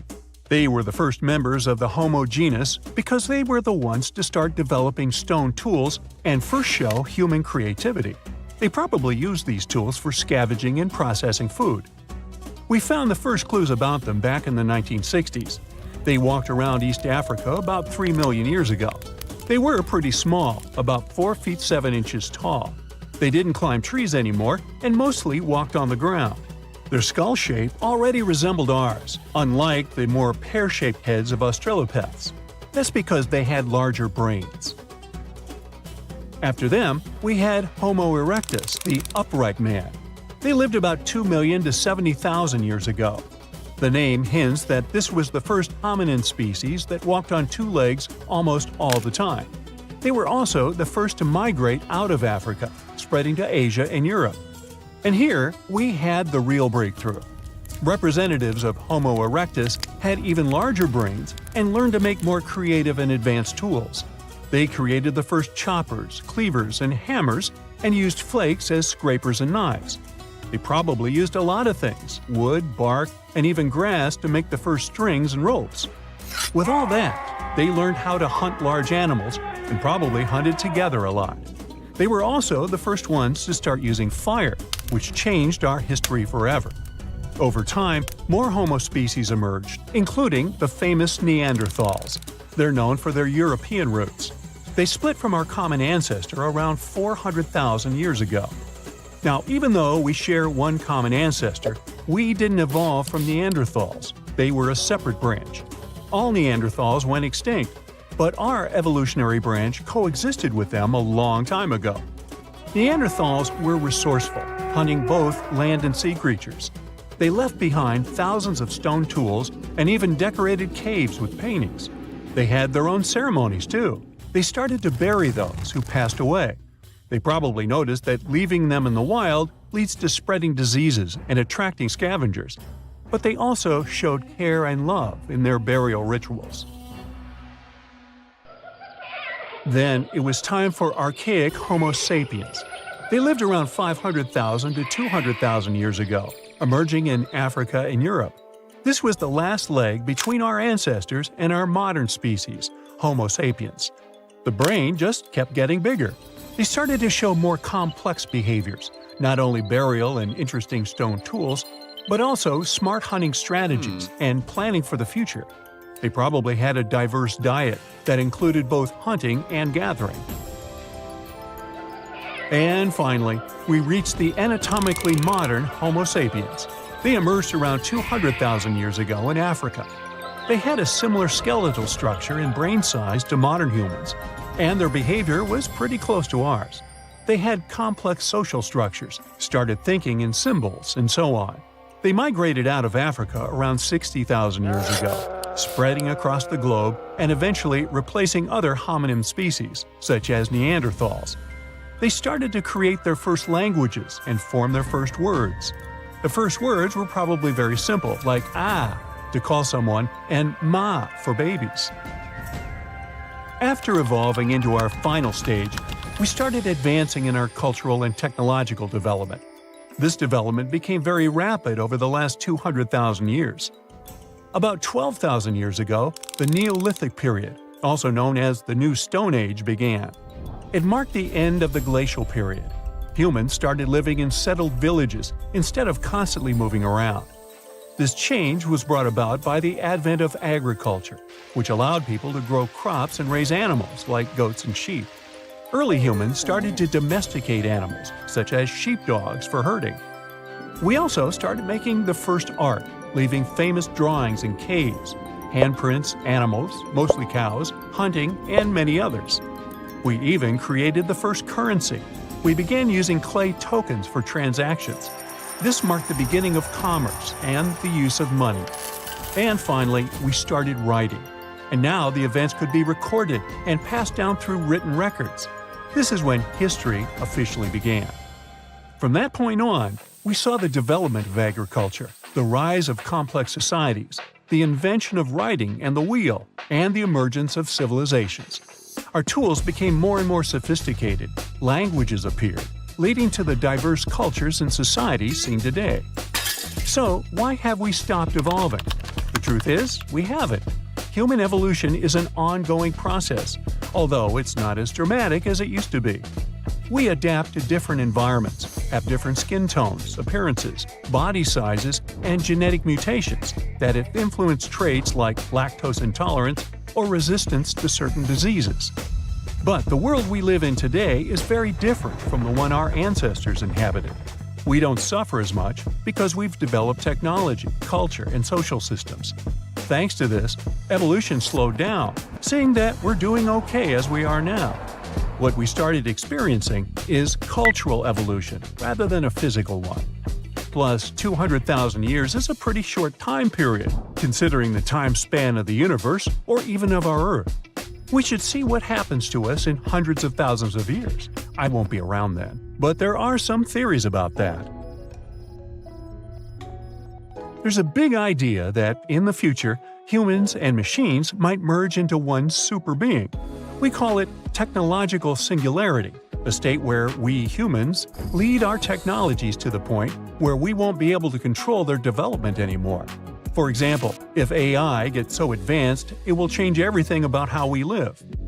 Despite the current rise of AI, we shouldn't be too worried about it taking over the world, at least not in the next few decades. All we've developed now is weak artificial intelligence, little simulations. They might look scary to those who don't know much about AI, but the truth is, they have yet far to go before they reach the grand complexity of the human brain, not to mention consciousness. However, many people believe it's only a matter of time before AI reaches this level of intelligence, and then our world might change forever. There are other possibilities too. For example, one day we might reach a level where we merge with machines and learn to upload our consciousness in the cloud. In that case, we might become a hive mind, taking over the internet using our brains, becoming one giant consciousness. No matter what happens in the future, one thing's certain: technology is changing fast, and it's going to affect all of us sooner or later.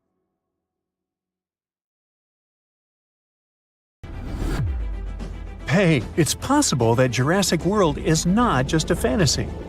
Dinosaurs could really be walking, swimming, or flying around somewhere out there, but not on Earth. Some scientists think there may be planets far, far away from our solar system where slightly different versions of T-Rex and other dinosaurs live.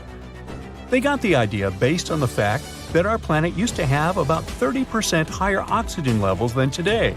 That's why complex and intelligent life forms like dinosaurs could develop in the first place. They also want to explore basic building blocks that are the reason why we have life on Earth. These building blocks are something we know as amino acids. They make proteins, sugars, and genetic material, RNA and DNA. They're consistent and mainly exist in one shape or orientation. There are two ways they can be oriented, right and left. That means they mirror each other, just like our hands. It's something we call chirality. For life to exist, proteins must have one form, which means they can be oriented right or left.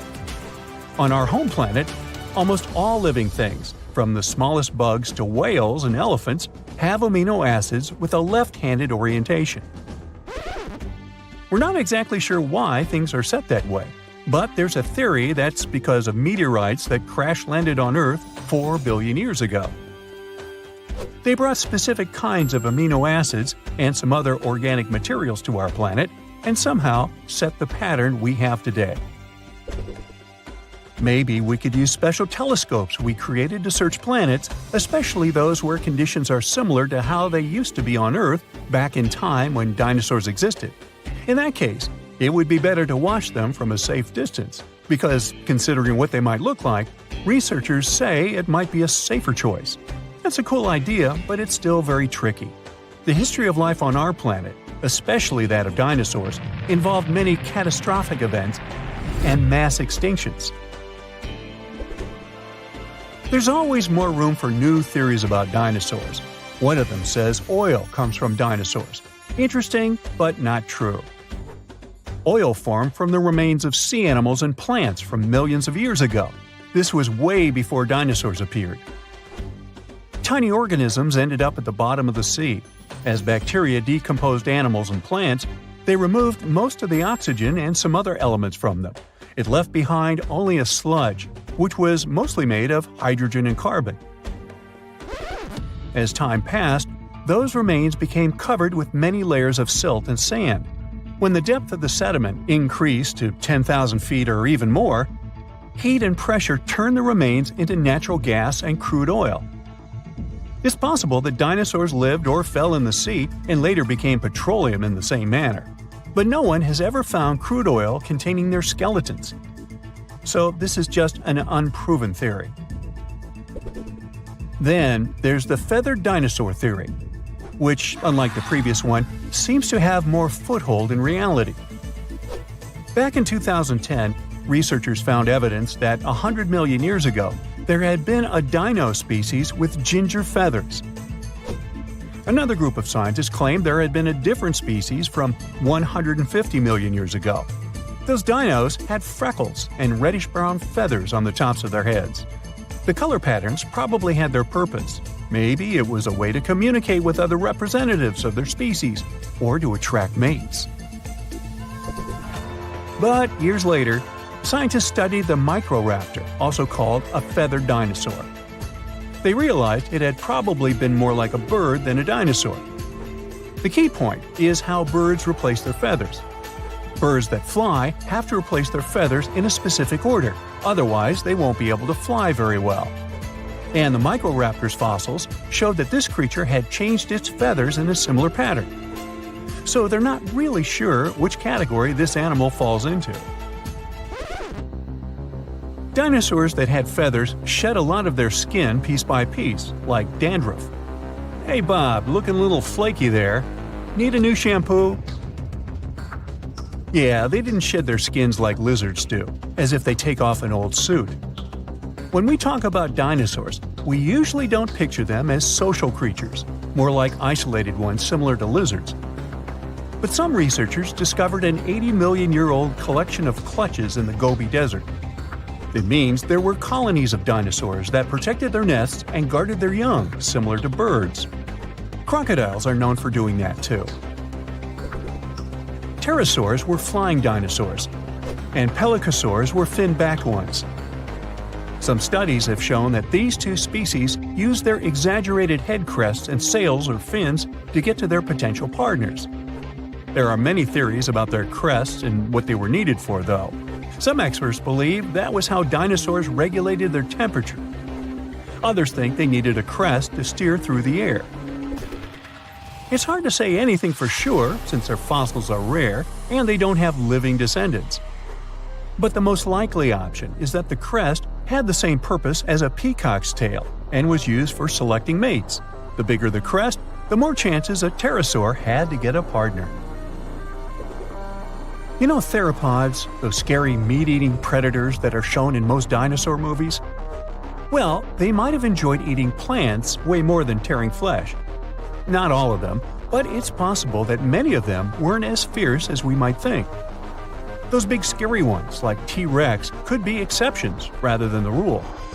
The thing is, movies show these creatures to be way faster than they probably were in reality. They could probably run just a little bit more quickly than the average human runner.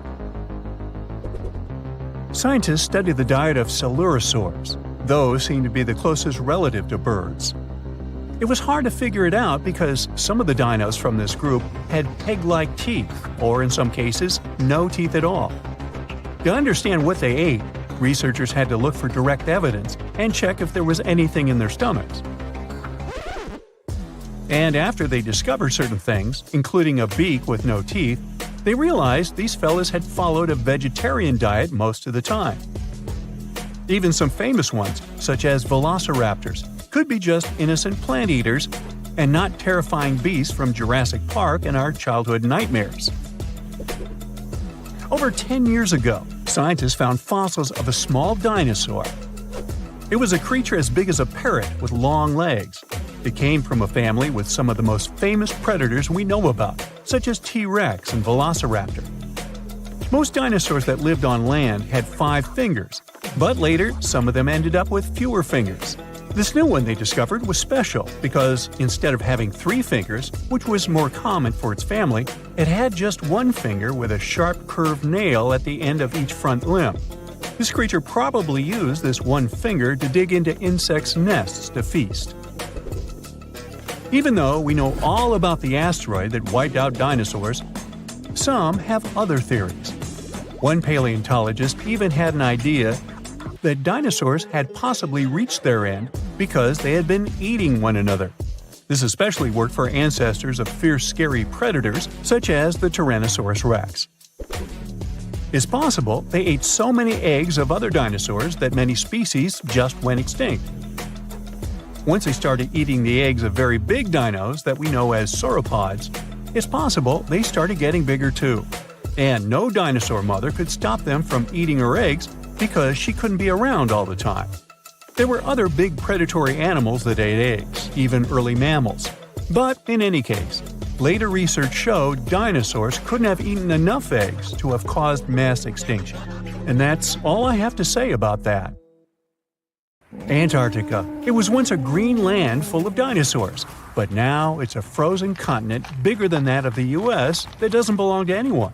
It isn't hard to find. Wherever you go, just go south until you get to the big icy thing at the south pole of our planet. It lies within the Antarctic Circle, and it's the largest single mass of ice on Earth. The continent is bigger than the US and even bigger than all of Europe. And still, Antarctica was officially discovered recently. Scientists hadn't known of its existence until 1820. After the discovery, it took another 2 decades to confirm it was a whole new continent, and a few more decades after that to decide on a name.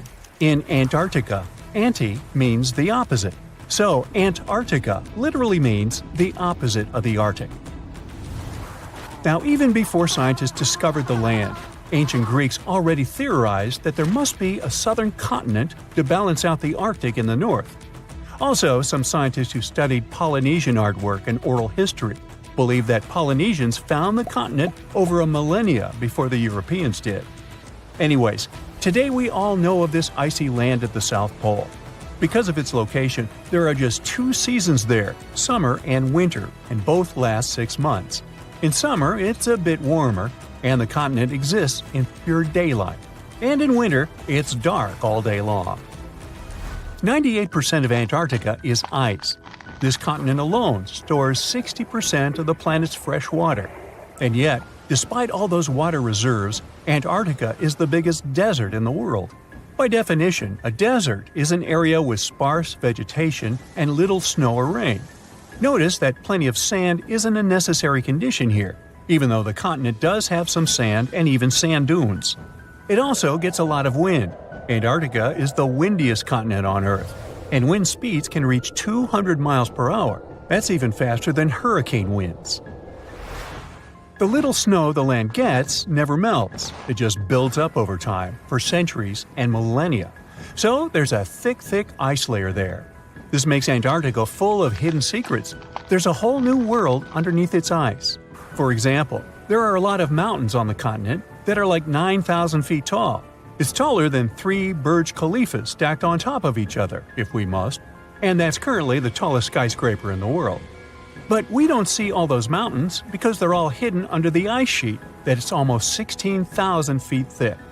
There's also a lake down there, beneath over 11,000 feet of snow. The lake is called Lake Vostok, named after Vostok Research Station, under which it's located. Originally, it was just a hypothesis. Over a century ago, a scientist suggested that the huge pressure created by tons of ice could decrease the melting point of ice in the lowest layers of the ice sheet, creating liquid water, which could form a lake. He didn't prove his ideas in his lifetime, but others continued his work and confirmed that this theory was true. There's also a canyon in Antarctica, hidden underneath huge masses of snow too. It's deeper than the Grand Canyon we have in Arizona. There is a mountain range that divides the continent into two parts, East Antarctica and West Antarctica. The western part of the continent is experiencing higher temperatures and is starting to melt. If West Antarctica melts and releases its stored water, it will raise the average global sea level by about 16 feet. That will be enough for some cities all over the world to completely disappear. Perhaps the first to turn into a water world will be Thailand's capital, Bangkok, which is just 5 feet above sea level. Then it will be Amsterdam in the Netherlands, followed by Ho Chi Minh City in Vietnam, Cardiff in the UK, and New Orleans in the US. People do a lot of work in Antarctica now, residing there for many months at a time to study this mystery of a continent. Over the years, even a few children were born there. But it's not a country, and the land doesn't belong to anyone. It's governed by the Antarctic Treaty System, an agreement of peaceful research and collaboration that suspends all territorial claims. It was first signed by 12 nations, and now there are 59 supporters, half of whom have decision-making powers. The continent is occupied all year round by researchers from all over the world. There are about 5,000 people living there in summer and about 1,000 in winter. Yet no one is a permanent resident there. People come and go, and the scientists take turns spending time there. The average yearly temperature there is negative 30 degrees. But there was a time when Antarctica was about as warm as Melbourne, Australia is today. It was about 40 to 50 million years ago. I wasn't around then. But the continent had green forests and dinosaurs roaming its land, chilling in the sun in a 63-degree Fahrenheit environment. That was before penguins. In our age, it's so cold that you won't even find any trees or bushes in Antarctica, just the snow. The only plants that can thrive in such extreme temperatures are lichens, moss, and algae. People can't stand such freezing conditions for lengthy periods of time either, so the continent has never had any indigenous population. Well, that is, if we don't count penguins, seals, whales, and a few other types of birds that live there now. Antarctica's fauna is the scariest and least diverse on the planet because only a few organisms can withstand its harsh conditions and because non-natives aren't allowed to be brought there. So, if you decide to travel to Antarctica with your cat, well, you can't. Hey, I don't make the rules. But those few species that live on the South Pole totally own the place. There are no more than 5,000 people there and around 20 million penguins. They are a kind of settlers, though. Penguins' first ancestors lived in Australia and New Zealand. There are still a few penguin species there, including the smallest penguin on Earth that is just 1 foot tall. Still, most of the penguins migrated to Antarctica at some point, possibly because they were attracted by the greater food supply there. It's not the cold that made them like the land. It turns out, most penguins leave the continent when the summer ends. The only ones that stay there are male emperor penguins, and they do it to warm and protect eggs left by their mates. But where do all the other penguins go? At first it was a big mystery even to scientists, but then they attached some tiny location devices to the legs of a few of these animals and figured it out. Penguins go to live in the southern oceans while it's too cold in Antarctica. None of them go ashore for half a year until they get back to the continent. When they come back, it's when those eggs, left for male penguins to nurture, start hatching, and so penguin families can be together when it happens. Penguins eat different fish, and the ocean is full of those despite its cold temperature. In some areas, water can reach below freezing temperatures because it's salty. But fish don't freeze there because they have antifreeze proteins in their bodies. Then there are also about 1 million seals in Antarctica. They like fish too, and they can hold their breath underwater for 2 hours. They see way better underwater than in the bright light of the day, and they also use their whiskers to locate food. Their breathing holes in the ice can freeze while seals are away, and they must use their teeth to make a new one. Seals can even sleep underwater and then resurface occasionally to get some air without waking up. I can appreciate that.